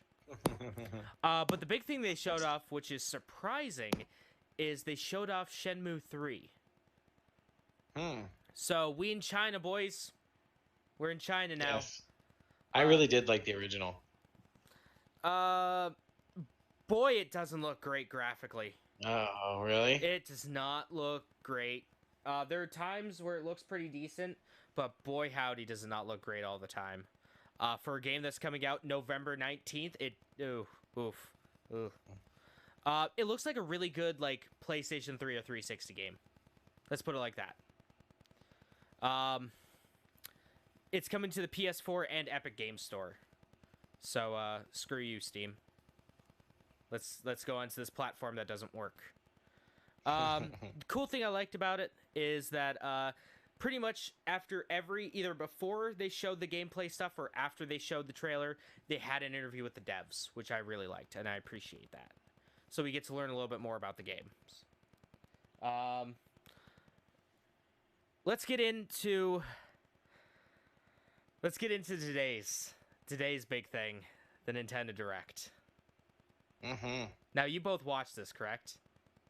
Yes, sir. I screamed like a little girl at least twice.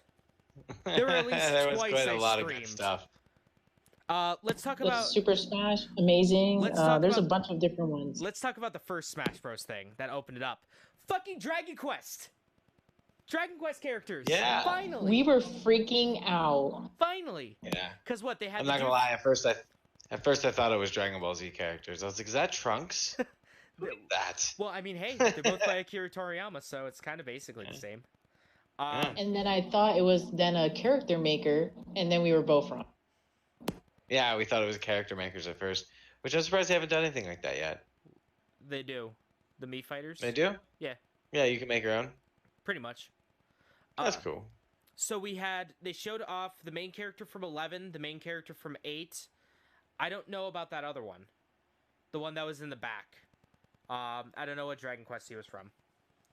I've never played the Dragon Quest games, so I can't say. But I never played them either. I played like 1 or 2 times, and so they're gonna use things like magic and swords, just like in the games.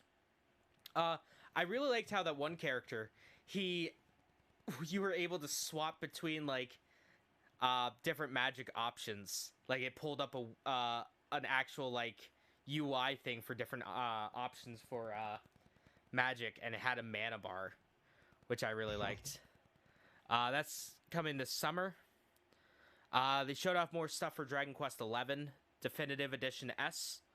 I like the OG like 16-bit art style that you could switch between. That was pretty cool. And I'm shocked that they have a full orchestra. It's the only version that's going to have a full orchestra soundtrack for every part of the game. And that's, again, coming out September 27th. That really cute moment with Bowser and Doug Bowser coming out. That was adorable. Did he change his last name to that, or was he like born with that last name? That's what I was asking. He was born with that last name. I don't know how I feel. They picked the perfect man for the job. They picked the perfect man for that job. I know, they really did. And let me tell you, I am a huge fan. I'm on one hand very sad that this is the first E3 without our boy Reggie. Fils-Ami. But on the other hand, he's on Twitter now, so I can get a daily dose of Reggie whenever I want. And Doug Bowser's on Twitter, too. And he's just as much as a meme lord as Reggie Fils-Aimé. So it warms the cockles of my heart to see this. Luigi's Mansion 3. Luigi's Mansion 3. Luigi's Mansion 3. Yes, let's talk about it. Let's talk about it. It takes place in a hotel. It looked awesome. There's the new Poltergust that has the slam move, which you could take the ghost and slam him into other people. That's pretty rad. You have the suction shot to destroy stuff, so it showed just destroying like pots and stuff around the environment instead of sucking suits it of up. Armor and stuff. It also grabs onto the shields of some of them. Yeah, that was rad. And then there's the burst shot AoE if you're getting ganked from multiple sides. I'm not even gonna lie, I thought it was him farting. Yeah, I thought I so too. swore the first time, I was just like, did he just fart? And then that's what killed everyone? Oh, no. And then they show like the other one where it's like the actual thing. I was like, oh my god, this is like Ghostbusters. Like Luigi is a Ghostbuster. Yes. Got it. What are your guys' thoughts on Gooigi? Interesting concept. Let's see how it goes. It's basically Slimer, so Pretty much. you know. They really did pull from like Ghostbusters, but I did like that in the concept of having like multiplayer and you're still on like the same screen, but like you're with other people. I think that was pretty cool. Yeah, that was pretty rad. And then speaking of multiplayer, there's a Scare Scraper, where that was the 4-player multiplayer adventure where you go through each floor, and just try Kind of like Mario Party, but like just one thing, like versus. Pretty much, yeah. That's coming out sometime this year.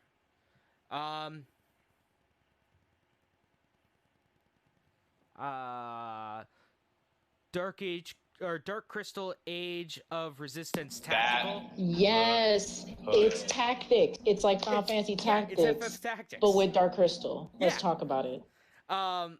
Tactical RPG based off the Netflix series, the new Netflix series coming out this year. Final Fantasy Tactics is pretty good. I liked it. Yeah, those are fun games, and the fact that they're throwing the Dark Crystal into it, that's cool. That's cool. It's a nice throwback. That'll be good. That tickled me pink. Let me just tell you. All right. What tickled me pink was watching the Netflix trailer for the new show. I was excited to see that they're actual puppets, because they would, if it was any other studio, if it was anything else, they would have just been like, fuck it, we're making it CG. Mm-hmm. But the puppets had so much life to Netflix it. for the win. It came in like a wrecking ball. I've never seen Dark Crystal. I'm gonna be honest. What? What? It's on Netflix, bro. I've never seen the original. Yo, watch It's boring it. as fuck. I know. I need to watch No, it. the story is really good though. It's a good story, but it's just boring. But then it goes into like the labyrinth, and then it plays on the labyrinth stuff. Man, guys, you gotta watch it, I man. haven't It's seen amazing. Labyrinth either. What? Okay, Yeah, I don't know if we can we like Get rid of me. delete him off the call? Like, can we just throw him out for I've never a seen minute? in Labyrinth though, bro. No, I haven't. I'm gonna be honest. I You have don't not. do I not remind you of the No, babe? bro. Do I not remind you of the babe? Right? The babe with the power. Power of Voodoo. voodoo? You do. Do what? Who do you voodoo, bitch? Remind me of the babe. Dead Oh my Islands? goodness, I can't. No, it's from the labyrinth. Yeah, it's good. I mean, the only thing I know about Shut your- Labyrinth is Shut your pretty mouth. Shh. the only thing I know about Labyrinth is David Bowie's bulge. That's it. Yo, his Beautiful in that bulge, shit, every too. time they zoom in, it's like without the cup, and then every time it's out, it's with the cup. I'm just saying, I'm like, yo, guy, can you put that away? It's like literally the whole screen is Yeah, just. but it's supposed to remind you of the babe. And he's like Hogwarts, and I was just like, oh my god, that's where they got Harry Potter from. Hogwarts. Got it. David Bowie's bulge. That's where they got the idea. Pretty much. Okay, good to know. I love it. Legend of Zelda: Link's Awakening. We found out on the last Oh Nintendo Direct. my goodness. Okay, what it looks like is like my Nintendo Color, like the Game Boy game. Yeah. And then it's like essentially like just being brought into like other consoles, and then it looks like just a 3D mode of those. And I'm like, oh, it's so pretty and it's so bright. And I'm like, I miss this type of gameplay, and they delivered that, and it was amazing. I think the chibi art style is perfect for this type of game. But I feel like wasn't that already a Nintendo game for Game Boy? It was on the original Game Boy with Game Boy Color enhancements to it. This year has been like the year of remakes. Yeah. Like, boy, and the next 2 years are just remakes. We haven't even gotten to Square. Know. So what? We haven't even gotten to Square Enix's press conference. That is what I'm talking about. They had a bunch of remakes. We're not even gonna go there because he's not here yet. But let me tell you, I have a lot to say. Oh yeah, I have a few things to say too. I do like the feature where you can make your own dungeons. That was neat. That was cool. I had to point that out. Actually, I have like a notepad and had that in. Yeah. Make your own dungeons. That's coming out. There's a couple cool things in here. That's coming out September 20th. Link's Awakening is one of the best Legend of Zelda games. Like, I'm not even gonna lie. For sure, dude. Don't even at me with this. Don't even at you with that? Don't even at me with that. Like, Legend of Zelda Link's Awakening is one of the best Legend of Zelda games. And Ocarina of Time, but let's not go there. Alright, controversial topic time here. Gonna stray a little Can't bit wait. from the path. Ocarina of Time or Link to the Past? Babe. Ocarina of Time. But there's Ocarina of Time. I think Ocarina of Time because the music is pretty beautiful. I don't know. It takes over. I'm one of the weird people. I'm in the camp where it's like I like them both equally. I feel like it's like when you have a child. Okay, we'll throw one of those. Yeah. Listen, it's like when you have a child and you're just like, oh yeah, I love you guys both equally. No, you don't. No, you That's don't. a lie. You don't really. I think that is a lie. Let's not talk about it. I think Link to the Past holds up a little better in this day and age. I think it holds up a little better. Zelda was pretty good. Yeah, the Zelda game does look amazing. It like you were saying, being able to build your own dungeons and stuff, that's gonna be awesome. I love how we did not have hardly any commentary like Microsoft's, but then once it hits Nintendo, boom, let's go. Yeah. Boom, commentary for days. This is fresh in my mind. Hi, Mark. I hope you're doing well, buddy. Wait, this was the Breath of the Wild. Which one was this? This Awakening. Was Link's Awakening. We'll get into the Breath of the Wild in a hot second. Trials of Mana. I did not see this coming.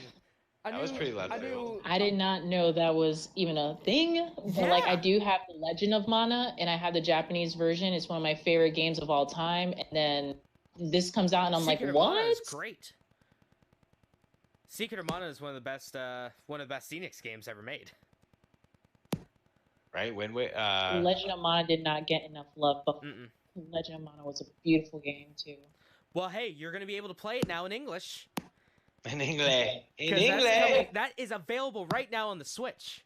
The Collections of Mana, where you get yes, that's what I heard. The collection's out. The first 3 Legends of Mana games are available right now on the Switch. But Trials of Mana is going to be an action RPG. Comes out in early 2020. It's a full remake.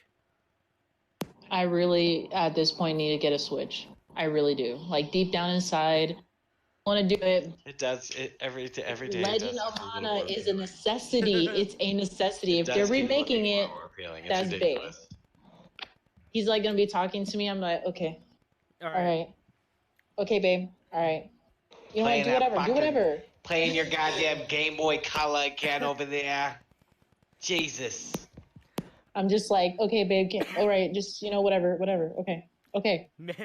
Man, okay. We bring up Nintendo, and you two just come to life now. I know, right? I might be doing a couple. Listen, we were sleeping. I was trying to keep up. I was like, the Xbox, no, but Xbox gay, not even in a good way. And then we got Nintendo here like, bam! Hold on, we got so much shit to talk about. Another thing a surprising thing that they showed off was The Witcher 3 is coming to the Switch. Not impressed. That is, yes, we both were not a Witcher fan, but for those people that are into the Witcher series, then that's probably what the hell is up. But which Witcher did you play? I played the newest one. I didn't like it. 3? Yeah. All right. I don't know why I couldn't get into it. I tried like 3 or 4 different times, and I just couldn't. I don't know. Maybe I'm just locked into Skyrim. I guess I don't know. I was gonna say if you played the first one, you're not doing it justice. The first one's trash garbage. 2 and 3 are the best. Okay, now for those who do like it, the Switch, the fact that you can play The Witcher on the go, in like with those kind of graphics, the whole 9, it's just really amazing. Especially the mounting and all that stuff. And how it really does pull you in. It does. It does look like it will sync really well, and Nintendo did pretty well in that part. Mm-hmm. They showed off a new. Oh, that's coming this year, by the way. They showed off a new trailer for Fire Emblem 3 Houses. Yes. He hasn't played Fire Emblem, but I played I played the one on the GameCube. Which one was that? Exactly. The one with Ike.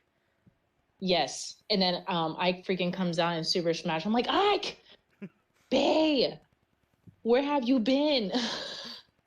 So then, like, I was just like, okay. And then I saw Super Smash Brothers, saw Ike there, and I was like, dang, this is real deal stuff. And then they just pull out another Fire Emblem out their ass. I'm like, that was the real stuff there. After that, after Fire Emblem, that's coming out July 26th, so it's right around the corner. We can get Fire Emblem. We can get to the whole, no, but I leveled up this character so much and he got critted. No, permadeath. Don't do this to me. In one hit, I'm not ready. He says Witcher 3 is, Mark Dude says Witcher 3 is beautiful in literally every way. I just couldn't get into it. I tried. How far did you get into it? Not very far. Just truck through. Just truck through it. Truck through it. I went to I have it. Like I said, I tried it a couple times, and I don't know, something about it. It just felt awkward in my hands, I guess, when I was playing it. Like, I don't know. All right, I'll give it another try one of these days. We'll do a playthrough on the show or something. The jazz hands, guys. Jazz hands. The side stories are worth price of admission alone. Like, there's some side stories in that, and the expansions, too, are some of the best storytelling I've seen in a game. Okay. So it is, but like he said, that I couldn't really get into it, but I did watch my brother play it, and it looks like a phenomenal game. The detail in their characters are really amazing, too. The horses look freaking amazing, but, again, I couldn't get into it. Next thing they showed off was a bunch of shithole kids going into a abandoned, dilapidated mansion to play Resident Evil 1. Yeah. That was scary as F. I was like, only they would like that. Anna would not do that at all. I don't know. I walked away. I saw Resident Evil and I was like, this is bad luck. I don't even have nothing to do with it. But it didn't even like. It's bad juju.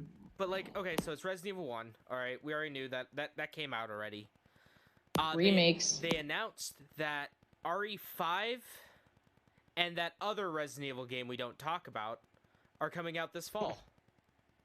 So Resident Evil 5 I put a ton of hours into, almost as much as Resident Evil 4. Run to the house. Run to the house, Jill, run to the house. Like, my game glitched, and then he kept this little motion. He's like, Jill, run to the house, Jill, run. I got one better for you. I got one better for you, because I don't know if I talked about this on the podcast at all. But my experience with Resident Evil 6 was so sullied that I don't think I could ever play that game again. So the Resident Evil 6, is that the one where you can do VR mode? No, that's 7. Like the newest one? No. 6 is the one that has 4 different campaigns. You play as Chris, Jill, and Jake, or Chris, Leon, and Jake, yeah. and then there's the Ada unlock one. But so I played through. I don't know. The VR one was scary as F. It was.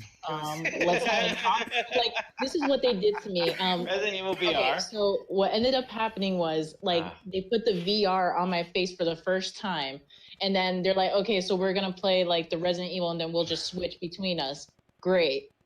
We put it on there, and then they like covered my ears too, and then they covered like everything, and then they put me like right there, and I was just like, okay. This is getting super intense now. Then it got super crazy. I have the house right there on my shelf. Yeah. It's hard to see, but I bought the $180 collector's edition of Resident Evil 7. That came with the house. It's such a scary game, but fantastic. I love it. The jump scares are ridiculous, but at the same time, some of them were just creepy. Like all the bosses, I think, were the most creepiest bosses and very gory. Like super gory. Resident Evil 7 was really good. It's not my favorite Resident Evil, but it was a really good Resident Evil game. The captain's back for anybody who wants to know. All right, hey. Just in case anybody was wondering. Hey, shitlord, we're talking about Nintendo. I know you're in my chat and watching a little bit. Yep, I've seen it all. But Resident Evil 6. We woke up.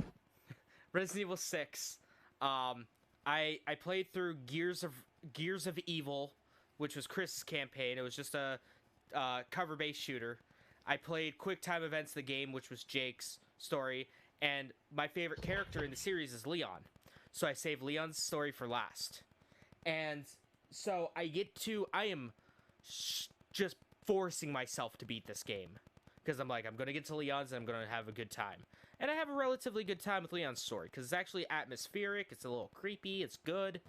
The part where both Chris and Leon are pulling guns on each other made me mark out super hard in such a shitty game. But I played like 10 minutes of that game and then I stopped. I'm like, no, fam. I get to the final boss fight of Leon's story, and you have to climb a ladder. I would get halfway up the ladder, and a message popped up on my PS3. I got the collector's edition of that, by the way. To add more insult to injury. It was like $80. Wow. I hate when you buy a collector's edition. Game is shit. AKA something. Trash. It's kind of like what Square. Yeah. So that's gonna be a commentary there. The only good thing about it is that I got 1 through 5 for free on the PS3 with it, so that was the only saving grace of it. But okay. I'm climbing up the ladder, and I get to like halfway up the ladder, and I get a message on my screen that says, "Save files corrupted, please uninstall and then reinstall." And I go, huh, that's a funny little joke you pulled there, Capcom. April Fool's came a little early, it looks like. So I turn off my system, turn it back on, get to the same point. It pops up again. It's gone. It pops up again, that same message. And I go, huh. Fool me once, Capcom. Shame on you. Fool me twice. Shame on me. Fool me twice. So I started up again. Twice in one. #Bush. I started up again. And I get to that exact same part. And it says that same message one last time. And I go, fuck this. I press the eject button on my PS3, rip out the disc, and frisbee that fucker across my house. I'm like, I am not going through that entire game again just to play the last part and then get to the Ada missions. Not worth it. I love Ada. Ada is bae, but not worth it. All right. Anyway, next up, something that made me mark out pretty hard. No More Heroes 3. No More Heroes 3. Travis Touchdown has returned. This time he is not striking again. He's striking way more times. It's traditional No More Heroes, like third-person action game. You have a robot suit, which is pretty cool. That's coming out next year. One of the biggest surprises of, I think, the show as a whole, excluding the thing that's about to come up. Well, the next two things that were going to come up. They're making a new Contra game. Yeah, I've seen that. That looks pretty neat. You could play as a panda with guns and an icky bug with guns. I know, that was cool. I thought that shit was dead. Big panda, guns. What more can you ask for? I thought Konami killed that stuff when they decided, hey, we're just going to make pachinko games now. But that's coming out September 24th. It's going to have 4-player co-op. They also announced the Contra Anniversary, which is available right now on your Nintendo Switch. So pick it up. They showed off more of Daemon X Machina, one of the games that I'm really hyped for coming out. I played the demo of it last year. I actually streamed it a little bit. It's fucking sick. There's more on-foot segments than I thought there was going to be. That's coming out September 13th. The next thing that made me scream like a little girl was the remastering Panzer Dragoon. The remastering Panzer Dragoon. I think the remakes this year just are real. I'm hyped. I love Panzer Dragoon. I played it on my buddy's Sega Saturn years ago. I bought a Sega Saturn so I could play some games on it, and then I looked at the prices after I bought it of Panzer Dragoon. I'm like, nope. Not spending that much. It's coming out this winter. They talked a little bit more for a half second about Sword and Shield. You can use the Pokemon Go Plus to walk around with your Pokemon. To gain probably friendship. They showed off more of Astral Chain, which is the new futuristic Platinum game. Basically their stands from JoJo's Bizarre Adventure. What? Wait, hold on. With the Pokemon Sword and Shield, before you just leave, I just want to let everyone know that having a Pokemon and then you just shake it and they hear them. I forgot about that.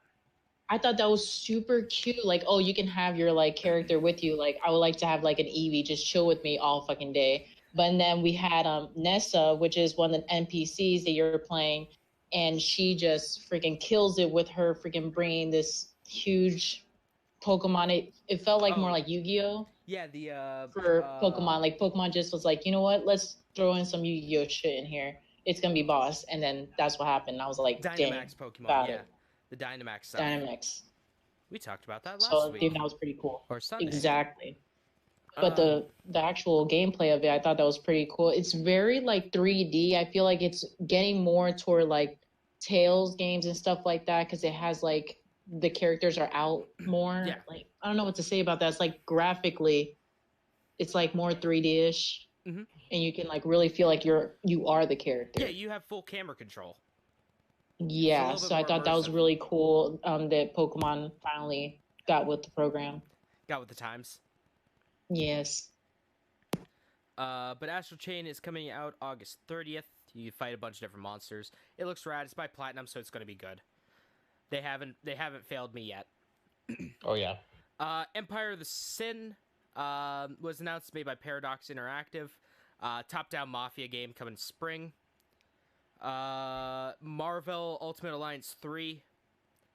They showed off some more stuff. Things like Ghost Rider's in it, Elektra's in it, Spider-Gwen's in it, Guardians are in it, Thanos is in it.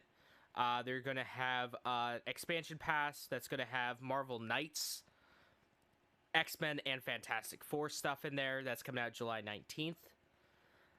They announced another Legend of Zelda game this E3. I never thought it would happen, but there's another Legend of Zelda game coming out called Cadence of Hyrule. It's by the Yes, sir. By the crew that made Crypta the Necrodancer. Same kind of gameplay style. You play as Link or Zelda. Move into time with the beats and attack with the beats to do most damage. Showed off some stuff about Mario and Sonic at the 2020 Olympic Games. It's coming out this November. Thought that was such a cool intro. The game looks freaking amazing. I'm like, bet. What's up, Dr. Robotnik? Let's talk about this. Let's be on my team. Get Tails in here too. But then I really want Mario. I want Luigi mainly. Those Olympic games are always fun. Yeah, but I have never seen the Olympic Games. I never even played one, but when I saw it, I'm like, okay, so we're getting this too. Let me mark that on our list of games that we're going to buy. The original ones on the Wii are pretty good. The only thing I could think of when I saw that opening thing where it was shirtless Eggman is the clip from one of the Sonic fan dub, the Sonic 06 fan dub video, where Dr. Eggman is standing in front of his computer and goes, who the fuck put my nudes online? But that's coming out in November. It's going to have skateboarding, which is pretty rad. I miss my Tony Hawk. It's going to have online retro style, rock climbing, rugby, my personal fave, soccer, and yeah. Item number 3 that made me squeal like a little girl. Animal Crossing New Horizons. Yes, yeah. The moment I freaking... The second that lady went... Did you see it? Did you see it, the Animal Crossing? Yeah. The second that lady went... It looks awesome. Nook Inc. I was like, oh, Animal Crossing! Takes place on like an island, a deserted island. You could build stuff. I really liked how they were able to build like different things in your yard. You could build different things in your yard. And, yeah, like your encampment looks pretty cool. Fishing, do all that stuff. You can chop down trees. Yeah, you can dig up trees, which is huge. Like full replant them. Yep. Animal Crossing's 2 New Horizon. It's online and it's coming out March 20th, so it's a little bit later than they said. But you know what? They did say they wanted to release it this year, but unfortunately they had to push it back because they want to make sure that the is done right and they're not rushing it, because it was supposed to have a September 2019 release. Hey man, as long as I'm getting a new Animal Crossing and they say it, I don't care if it takes until March. I will wait. And then you honestly had like a better take on it too. It's like a breath of fresh air, like a calming game like that. I love Animal Crossing. Final Fantasy do like Ex Machina, all kinds of like really intense gaming, and then you go to Animal Crossing, you're just like, I get to weed. Go back and make some plans. I can weed. Exactly. Hey man, Animal Crossing lands are it's a messy business, really. It is fun. What the fuck are you taking shots of, Walker? Medicine. Okay. I was like, yo, are you getting lit on stream too? Are you getting the tipsies? Actually, I'm not. Turned down for what though? I'm not even. I haven't even felt a thing, to be honest. I've gone through like almost this entire bottle, and I haven't felt a thing. So, are you gonna talk about the Marvel one? The Marvel. A couple Marvel ones came out. Well, there was the Marvel Ultimate Alliance 3. I kind of just sped through that real quick just to get to Animal Crossing. You're like, skip over. Skip over. Who cares? Who cares about Marvel? You got Banjo-Kazooie coming to the... Shut up! I was getting there. Sorry. That was his last squee moment. Don't take this away from him. No, that was like my second to last. The last thing was my last squee moment. Really quick, let's go through some of the other things that they showed off. They just kind of went through a whole bunch of different games that they're coming out on the Switch. We got Spyro, Hollow Knight Silksong, Ni no Kuni, which, yes. Minecraft Dungeons. Yes. Elder Scrolls Online Blades, or Elder Scrolls Blades, My Friend Pedro, Doom Eternal, The Sinking City, Wolfenstein Youngblood, Alien Isolations, Crystal Chronicles Remake, Dragon Quest Builders 2, Stranger Things 3, Just Dance, Catan, Super Lucky's Tale, which is surprising, Dauntless, and Mario Maker 2. Let's get into Banjo, finally in Smash! Took him only 1,000 years. Listen, like, as soon as, like, it popped up, I'm like, is this, like, Duck Hunter? And then I was, like, watching it, and then he... And it was Duck Hunter. I knew it was Duck Hunter.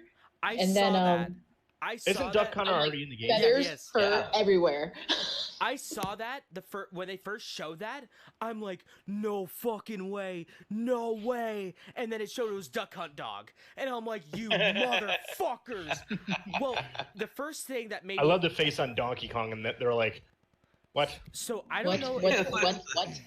I don't know if you noticed it, but they kind of tipped it off at the beginning, where when Donkey Kong, Diddy Kong, and King K. Rool are just kind of hanging out, you see that gold thing go across the bottom of their floor, and it's the fucking Rareware symbol logo. And I'm like thinking back on it, I'm like, that was the Rareware logo, and I didn't think anything of it at the time. And then when Banjo came down from the sky like a god, like the heavens just opened up for him, I was like, Banjo's in Smash! And I think my neighbor heard me, or someone in my neighborhood heard me, because I think I heard someone go, shut the fuck up! Because I was just screaming so loud, I was so hyped. We were hyped too. I saw a video on Twitter of the Nintendo store in New York City, because they always have that broadcasted for E3, and people go there and just watch it. That store shook because of the people screaming. So much. Oh man, it's coming out fall. Yep. My notes are Banjo. Crazy how much stuff is coming out. My notes are Banjo and Smash, then in all caps with like 17 exclamation points, Banjo and Smash, and then and fall. And then finally, to end the show, they show very, very cute short-haired Zelda decaying corpse that just opens up, its eyes light up, and Link just hanging out in this spooky cave. And then you see that grotesque spooky. And then it goes Breath of the Wild sequel in development. And I wasn't a huge fan of Breath of the Wild, to be 100% honest. But I marked out pretty hard for that. I was like, oh, yo! I know, like, Walker looks like he didn't really Breath of the Wild when we first was talking about it, but I'm like, when I was looking at Breath of the Wild and played a little bit into it, I was just like, I really like this game. This game is boss. Because it's just so many things. It's like, and Angry Joe on YouTube, he also was just like, he made even a skit about it. It was freaking adorable. And it was like, you know, throw a hand in there, you're just making your food, and you're just like freaking talking to Zelda, like, what the F? And then you're just like trying to make your food, trying to get up there. I was just like, man, they really intensely did like an RPG about this. It's really interesting. It was a fantastic game. It's just not my cup of tea. It felt like way too much like a Skyrim, which I don't like. So it's kind of like I can see where people enjoy this. I can see where it is. And I put probably about a good 20 hours into that game. So I got a good, healthy chunk of that game. It just wasn't for me. I really like the puzzles. The puzzles were super intense. But you could just, like, skip the whole game and just, like, turn right here and then just beat the final boss. Just saying that. The speedruns are, like, an hour and a half long. It's incredible watching the speedruns for it. That was Nintendo. Nintendo! Okay, let's get to the real stuff. Let's get to Square. So, ending our amazing episode of the Level Unlock podcast, we are going to end with a banger. Good old Square Enix. Boy, howdy, what a banger it was. The love of my life. Squaresoft, Square Enix, Square everything, depending on what you want. Squaresoft last night. I did kept calling it Squaresoft. And thanks, Snake Freak 11 for the follow, by the way. Quick shout out. What's up? I wasn't even paying attention. I didn't know anyone was even watching me. I didn't have it up. So sorry if you were on and you got off because I wasn't paying attention to my stream. Thank you anyways. But anyways, Square Enix. Do we just start right from the get-go? What they did? Let's just start off with the get-go. Let's go in chronological order. Let's jump right in because I have commentary on everything that is Square Enix. So, Square kind of shot themselves in the foot by doing this. Kind of, but they started off the show with the most probably anticipated game out of any company, Final Fantasy VII Remake. That crowd, though. That crowd was intense. The best goddamn crowd of the show. It was so wild. I was in my mind, I was screaming, but since I'm like at his place, I can't really scream. But in my head, I was screaming like. It was weird. It kind of reminded me like an indie wrestling show because there's people standing on the balcony, like leaning over the balcony. Yeah, it was kind of cool. That got me hyped for games I don't even care about, like that one World War II first-person shooter. The crowd was going crazy for it, but you know what? I was hyped for it. But yeah, it was intense. I wasn't. I kind of like how they kind of just anybody kind of hang out wherever they wanted, feeling, which was pretty cool.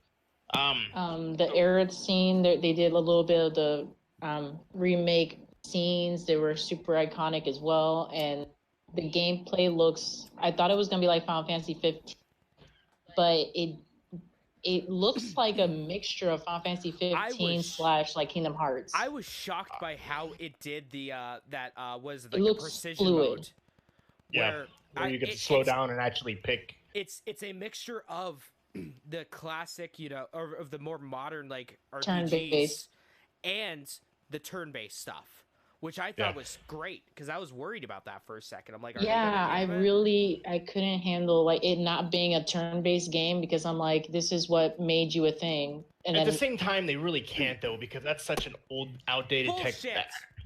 But they needed travelers. Yeah, but at the same time, it's not an exact replica of the game. That they're calling it a remake for a reason. It's not. So, and all the other Final Fantasy games that come out now are the hack and slash types. So, I feel, the concept I took a lot from 15, but if you ever played Final Fantasy 13, where you start attacking the characters, that's when you start seeing like the numbers and how much damage you're doing ticking away. That comes from Final Fantasy 13.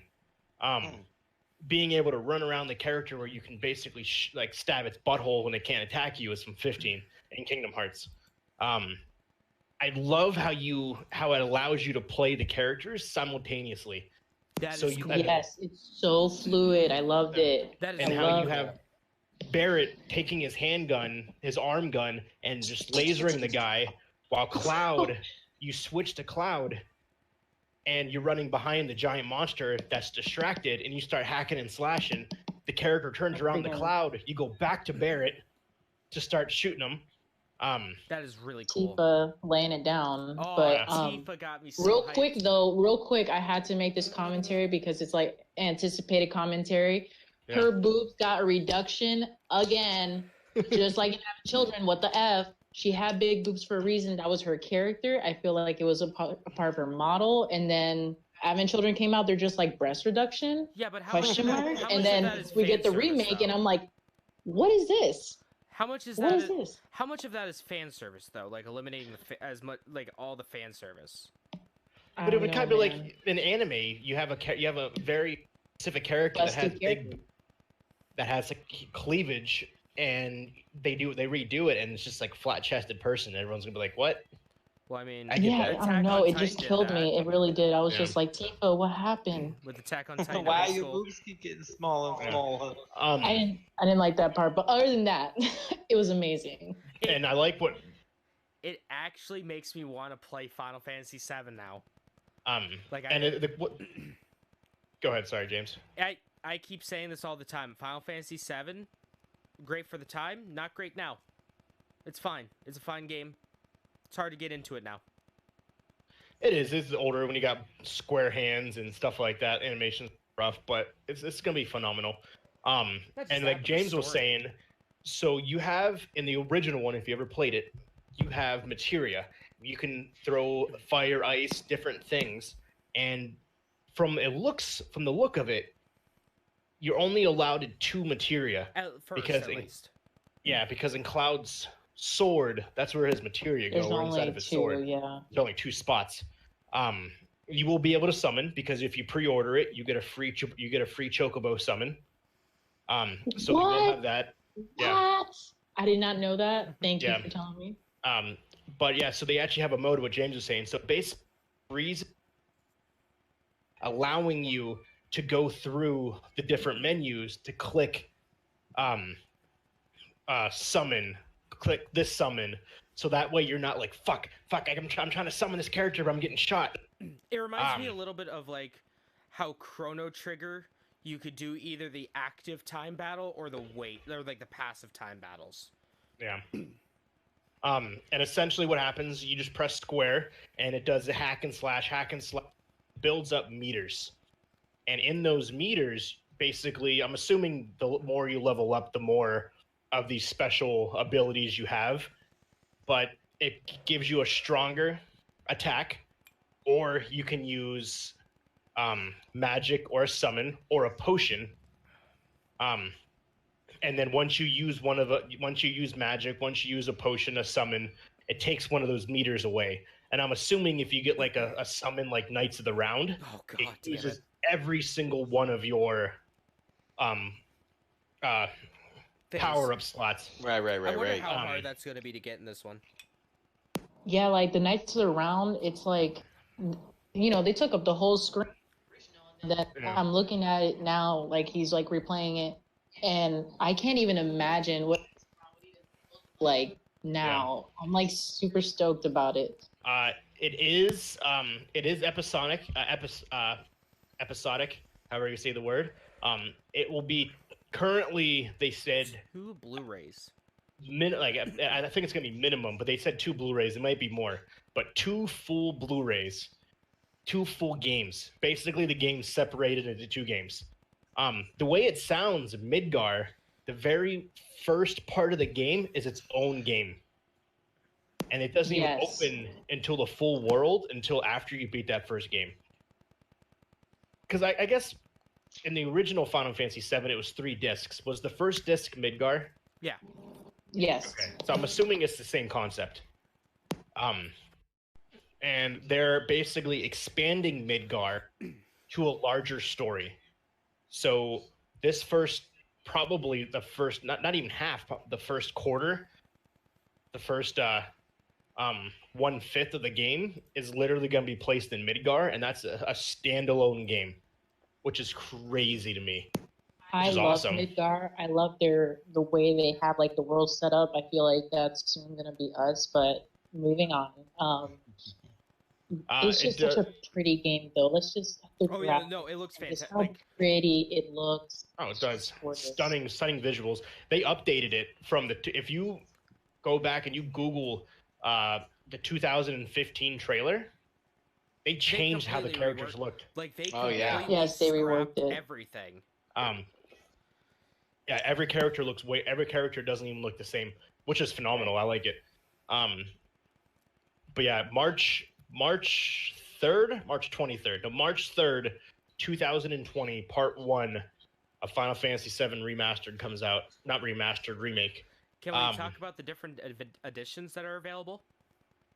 Oh, it's going to be... Oh, really quick. And it has confirmed it's on the PS4, the Xbox One, PC, and the Switch. See, No, not the Switch. I didn't see the Switch, and I didn't see Xbox. I saw PS4. Oh, sorry. No, that's for another Final Fantasy game. Yeah. Sorry. Yeah, this is just PS. From what it said on the Square event, which is what I'm going to take into account, is PS4. That's right, Xbox fans. Yep, PS4 and PC. I can't see it coming to Xbox because it's such a huge like PlayStation thing. When I saw this, I was like, this isn't right. But I'm reading that's for another Final Fantasy game way later. There's no way the Switch could handle this. No, this is for it's too epic. This is for a different Final Fantasy game being remade. You would have like 15 carts. I'm gonna get the collector's edition. Let me just. But yes, there is that out there. So there is 3 different versions that you can pre-order. You want to go into them, James? Yeah. So let me just pull up the Square Enix store real quick. There's 3 versions. There's the standard edition, which is just the game. Just the game. There is the deluxe edition, which comes with the soundtrack and a steelbook. And the steelbook. I forgot about the steelbook. And then there is the first class? First class edition. Oh fuck, not studios. I want store. Fucking autocorrect. So the Square... I hope it's a better steelbook than the Kingdom Hearts 3 one because the Kingdom Hearts 3 one wasn't great. All right, so here we go. Let's pre-order. Let's go to the pre-order page of the first class edition. Look how pretty it's worth it. I know, it's crazy. It's so gorgeous. So the base game is $60 bucks. The deluxe edition is, what did that say, 80? I think it is. 80, $79.99, yep. $80. And then here it is. Here is the first class edition. What you get is the soundtrack, the steelbook, which looks fantastic. Sephiroth's on there. Yep. Strategy guide. The strategy guide, the DLC stuff, the summon materia DLC. So there is a Chocobo Chick, a Cactar, and a Carbuncle. And then you get a pretty big sized Cloud riding on his motorcycle figure. It's huge. It looks huge. Is that like $2,000? How much is it? $330. I'm getting it. I'm getting it. Oh my gosh! You can get Hashtag part of our rent. Let's do it. I can't even think of any game that I would spend $300 on. I would. You're paying for that. You're paying for the statue. Yeah. That's essentially what it comes down to. Yeah. So I text my buddy that. I'm like, this looks rad.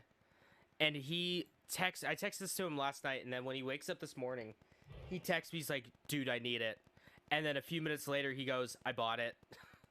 And I'm like, wait, you bought the collection? I didn't even know you could pre-order right now. Yeah, it came live last night. I go, you pre-order the collector's edition? He goes, yeah. Don't tell my wife. And I'm like, I put it on the Dodge card. It's okay. What the fuck? He already knows. Yeah, my wife finds out if I do that, she's gonna kill me. But I thought I spent a lot of money on my $180 on Resident Evil 7 Collector's Edition. That collector's edition though is pretty sick. It is pretty sick, but yeah, that freaking haunted house is awesome. But that game will be very huge. The whole crowd, just to put it in perspective, that crowd was honestly the most hyped for that. Everything, they were just non-stop cheering and the whole FF8, time. It was FF8. They were huge. They were hyped about too. Hey, we're not. Hold on, we're not even there yet. I mean, spoilers. Yeah, no, it sounds like we're not there yet. We're not even there yet. There's the what? The what? I didn't even see that. Final Fantasy. Turned down for what? We'll talk about it in a second. All right. So what's next? What coming soon. I don't have the order that it came out with, unfortunately. I just kind of place. Just do 7, 8. Let's just do 8 then. Okay. So Woo! That's Final Fantasy 8 is being remastered. Finally. Beautiful. It looks so beautiful. My buddy will finally shut up and be like, they never port Final Fantasy 8 to anything. I hate everything. So, just for those though, they're not remaking it. They're just essentially taking the game and upgrading the resolution a little bit. You can't really upgrade the resolution too much on a 20-plus-year-old game, 20-year-old game? No. They're probably redoing the textures to be 1080. Yeah. They kind of like the same thing they did with Final Fantasy VII. So that is being released PS4, Switch, Xbox One, and PC. September of this year is when it'll be out. So that'll be cool. That'll be big. A lot of people will buy that. Just kind of hold themselves over for Final Fantasy VII. But a lot of people hate 8, so a lot of people don't like 8, so people won't buy it. Well, you know what? Since it looks pretty, I think a lot of people will give it an A for effort. Yeah. 9, I think, once they do that, that'll be big. A lot of people love 9. Yeah. 9. Wait, what? Wait, what? 9? Final Fantasy 9. A lot of people like 9 if they ever do it. If they do 9, I will lose my shit. I will have to buy collectors of that too. That they talked about it. Did they? Yeah, because it was 7, 9, and 10 that were releasing on. They ported it to the Switch and Xbox. Oh, well, maybe they already did 10 then. I mean, maybe 9's already out. Yeah, they did 9. I remember I thought I heard something about it. I don't know. No, you're going to have to look that up. Final Fantasy Crystal Chronicles Remastered. Finally, it's playable. Yes, it is coming to mobile, in addition to the Switch and the PS4. You'll finally be able to play it. Good. I'm feeling it. I did not so like that is Crystal Chronicles too much. Didn't care for it. But I got hyped for it, though. So that's going to be freaking awesome. Staying with the Final Fantasy culture, Final Fantasy 14. That's what I'm talking about right here. They are getting their expansion. Trying to figure out, I don't remember the name is. Stormbringer? Shadowbringers. Shadowbringer, there you go. Shadowbringers, yeah, that's what it is. That comes out July 2nd. It is the 3rd expansion of the series. Fourth. If yeah. You count Realm Reborn. It has.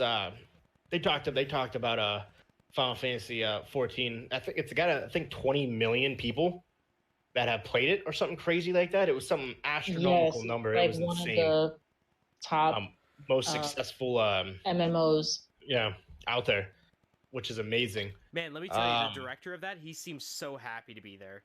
He was so excited. Oh, they all were. It was phenomenal. Yeah, 2013 is when it originally launched a Realm Reborn.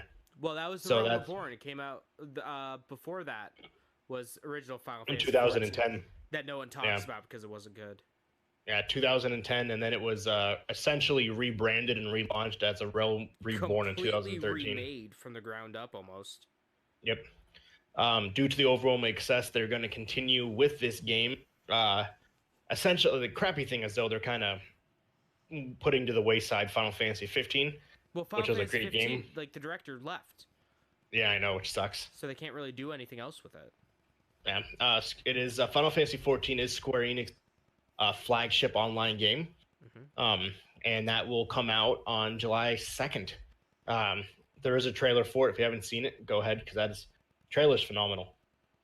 Basically, the world is like turning itself on its head, and you get like your character is now essentially gonna be exactly what we've all thought it was gonna be. Like, pretty much you gotta be the darkness and flipping, everything you really thought was 14's world, and then it's just completely changed because now you're just like, Hydaelyn, possible primal, do I have to defeat her?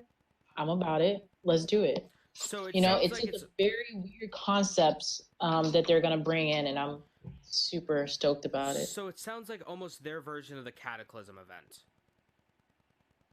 in a way. Yeah, maybe. Where sort it of, changes yeah. a lot of stuff. Where it really changes stuff. And I can't wait for my bunny girls and my ranged. I'm excited for the dancer. Yes.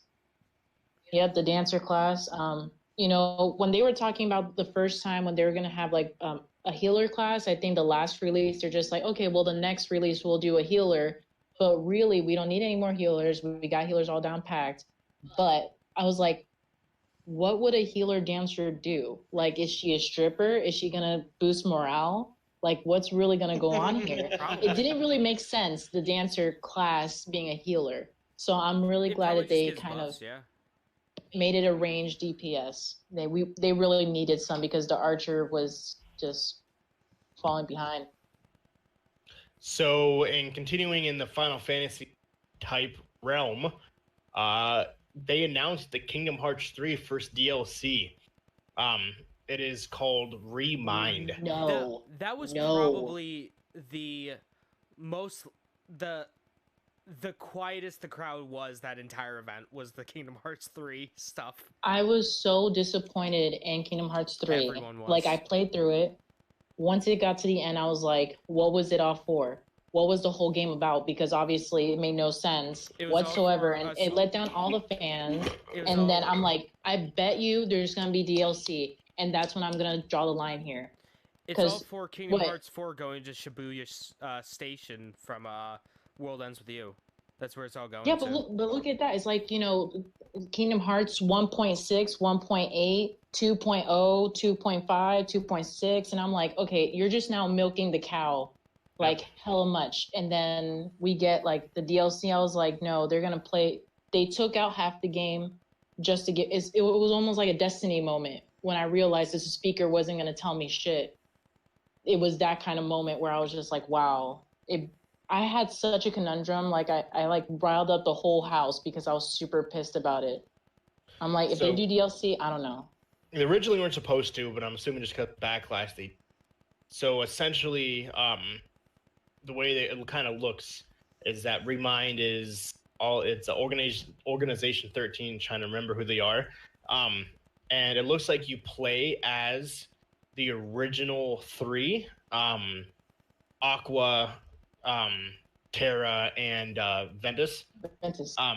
And also Roxas is there. Showed a preview of him, so you do play as some kind of members of the Organization 13.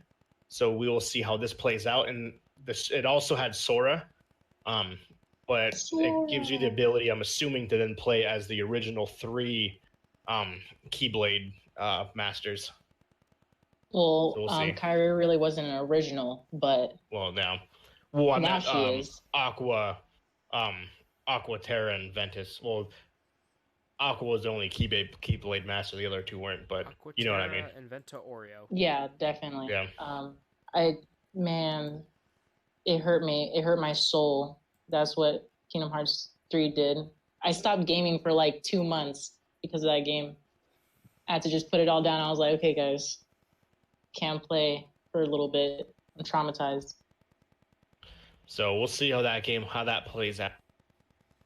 But that is Kingdom Hearts Trace. And then you have Final Fantasy Brave. I can never forget.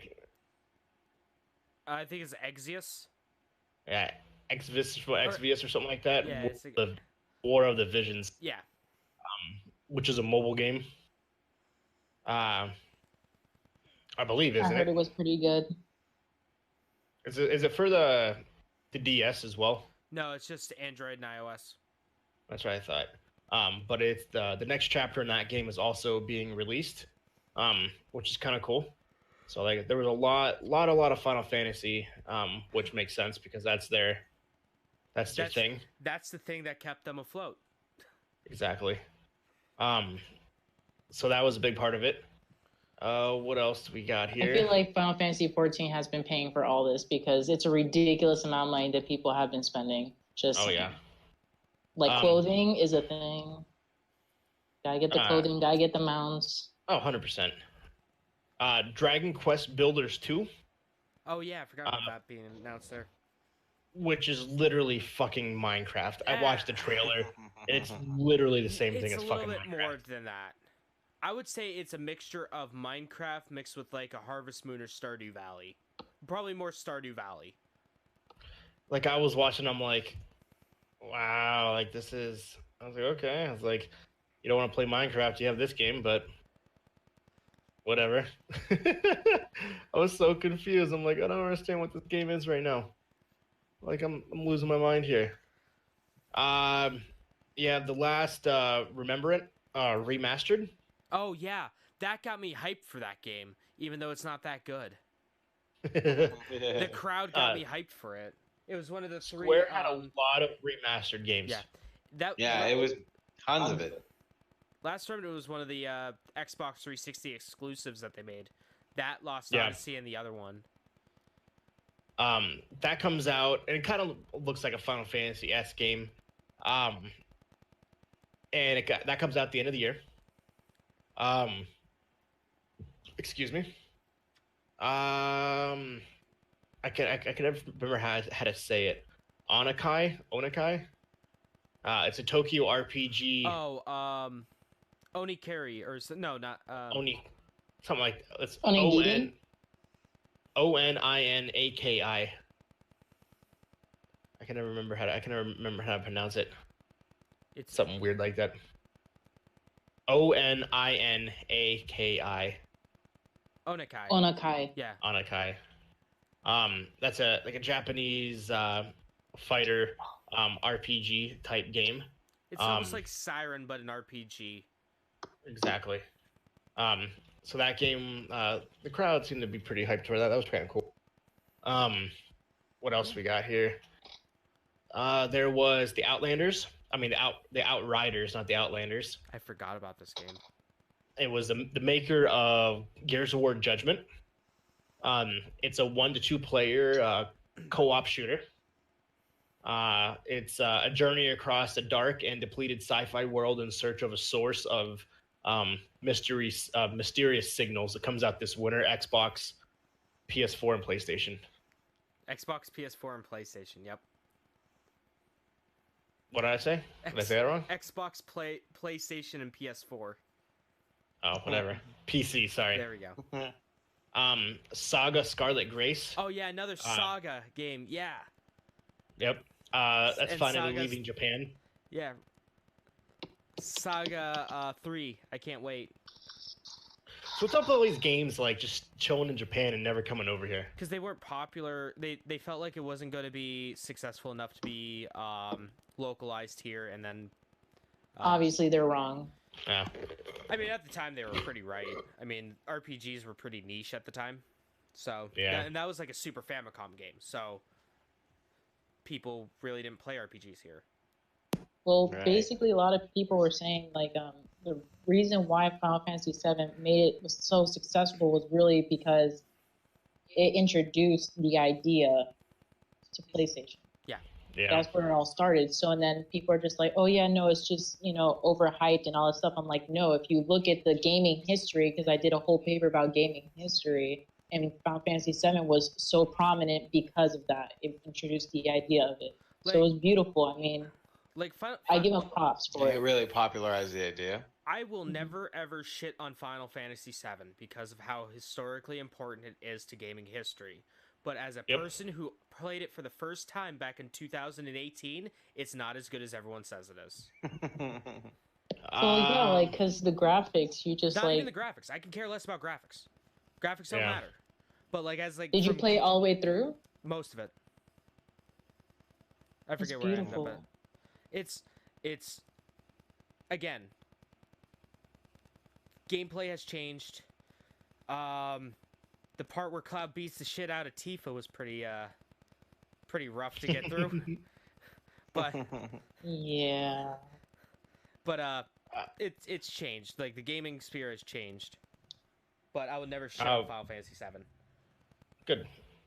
Romancing Saga 3 is also leaving Japan. The classic NES role-playing is getting a cool remake. Yep. And that's coming to every system, including the PS Vita. Yeah, I know. I saw that. I was like, what? The Vita? The Vita has gone strong, guys. There's still the Vita, and it's going strong still. Life is Strange 2. Oh, yeah. They did show that, which is already out. That the first episode is. Yeah, the first episode, so they are releasing the next one soon. Dragon Quest 4? No, 11. 11 Definitive S. Is coming to the Switch. Yep, we talked about that a little bit in the Nintendo segment, so I guess we could just I gotcha. plot past that. Dying Light 2, they showed because it is their game. They didn't really go into much detail other than when it's going to be released because Microsoft already talked about it. Well, they did talk about when it's going to be released. It's going to be released in March of next year. Yep. But they didn't really go into too depth much more because Microsoft talked about it already. And those are the biggest ones. And then it ended on what I feel was a very shitty moment. Like, I feel the ending and the beginning should have been switched. I have been waiting for this moment the entire day. I have been Marvel's, waiting for Marvel's The Avengers to talk about it the entire day. Marvel's The Avengers, very anticipated game, last 3 years, kind of, 18 months, 2 years. They finally released information on it. It ended the show. Essentially what it is, they kind of give everyone a background for those that didn't watch. You have 5 characters to play from: Captain America, Thor, Hulk, Black Widow, Iron Man. It takes place San Francisco. San Francisco. It's a completely original game. Has nothing to do with the movies. Mm-hmm. In the trailer, you guys, the Avengers are being honored as great heroes. They're opening their Avengers headquarters in San Francisco. Something happens, and basically all of their material and stuff like that basically blows up, destroys San Francisco, and the Avengers become outlaws. They become outed, they become hated, and they are essentially now criminals in the eyes of the world, as they are classed as murderers. And the Avengers say, no, screw that. We are going to fix our name, and we're going to fight to come back and be good guys again. My perspective. Well, real quick, Mark said it was a shit announcement. Oh, it was. It was fucking awful. I hate the voices. The voices are awful. I don't know if it was because I was hoping for the original characters from the movies, but even so, like, Thor's voice is awful. I hate Thor's voice. Thor looks like trash. I hate the way Thor looks. He's got a fucking huge ass beard, which he didn't really have until Endgame, but nevertheless, Tony Hawk sounds really like Tony Hawk. his voice. Tony Hawk, sorry, Tony Stark. His Tony voice, Hawk. I love it. squeaky. Oh, fuck Like yeah, Tony he's Hawk's gonna be in this? skateboarding all Yeah. over Ultron. Um, I'm done. there is no loot boxes and there is no play to win scenarios. They've already said that. The game content they announced is going to be released over multiple years. Oh, They boy. expect this game to last at least, from what I read, 5 to 10 years. We'll see about that. I don't think it's gonna get Nah, that. Mark far. says it's a generic linear hero story game. Play DC Universe instead. Yeah. That's Super- exactly what I was just about to say. Like reference. A 10-year superhero movie game. Yeah, like I was about to, that's exactly what I was thinking as he's saying. I'm just like, literally, DC's great. You know, if he was born in freaking Russia instead, I was just like, well, what's going on here? Like, it really is dumb. Sorry, like Marvel isn't even like that. I'm a comic book nerd. That doesn't even happen. But let's go right No, back. I'm not excited for this. I was kind of hyped, but I'm just like this. The only thing is a co-op online. So supposedly they will be releasing more characters throughout the years to play as. But to me it's stupid. Every character and map will be free, regardless of what platform it'll be on. It's I don't know. It's Crystal Dynamics is the company who made it. I didn't like it. I thought I'm hoping maybe it'll change because we still have over a year for it to come out. May 15th, 2020 is the release date. I don't know. We'll see. James, I know you've been scratching the talk about your feelings behind this. Go ahead. Okay. So, backstory. Mr. I shit on Marvel movies all the time because I don't like them. I think they're boring movies. They're fine popcorn flicks. They don't have any kind of real story to them. The characters aren't that interesting. It's meh. They're good. They're okay movies. Wow, just tell me how you really feel, The guy. soundtrack is pretty good. Like, they have some of the best scores I've heard in movies in a while. Especially Endgame had one of the best scores ever, and the cinematography is pretty good. I was so fucking hyped for this. I love it. I cannot wait. I cannot wait for this game. I am so fucking excited. I knew They it. have. Can I just say that there was Marvel, one in Nintendo, and then one this? I'm just saying, like, overkill. So, I am hyped. I love the character design because they feel a little bit more like their comic book counterparts. Gross. The voice actors are fantastic. I mean, they got Nolan North, Laura Bailey, and Troy Baker. Those are three of the hottest commodities in voice acting, three of the best voice actors in the business right now. They put them into the same game. Holy shit! I am so fucking excited for this. The voice actors are fantastic. The characters, you know, I do like the Avengers characters as a whole. Some of the scenes that they showed off during it were pretty fucking hype, like on the bridge. I was so excited for this. I am hyped. I will say it was kind of cool when you saw like going back and forth with Iron Man, kind of like missing rockets and shit. Yeah. And it's I'm staying hoping away from the MCU. It's being its own thing, which I wholeheartedly appreciate. I hope that it does good. It's been hyped for a long time. Obviously, everyone loves it, wants it. I do think that the 4-person co-op is kind of cool online, so you each can be a random superhero and play them together online. I hope it's not super linear and super straightforward. Oh, I would love it even more if it was super linear and straightforward.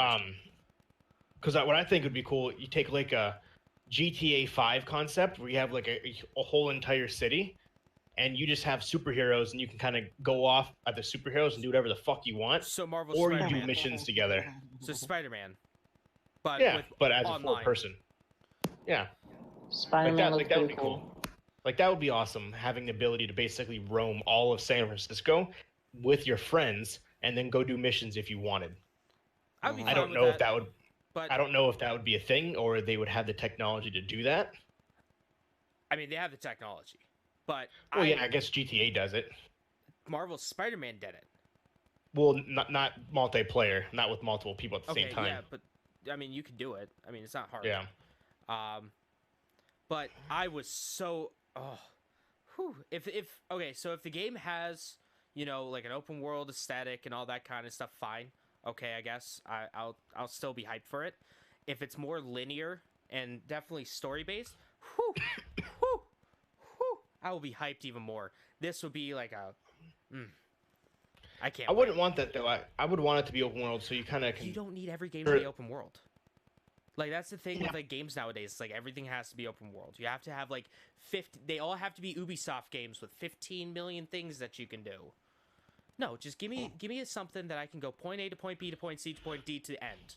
You know, and I'll be. Yeah, but I would love to fucking roam the world as Captain America, be being able to do whatever the fuck I could do with Captain America, throwing my shields at random people. That'd be fucking sick. My favorite part of Spider-Man was just swinging around the environment, because I sure as hell didn't care about the combat. But swinging around the environment was some of the most fun I've had in a video game in a long time. Yeah, it's like Hulk Ultimate Destruction. Bingo. Half the fun was just running around smashing shit. I really wish though they kept more characters though, because I honestly expect them to have a larger selection.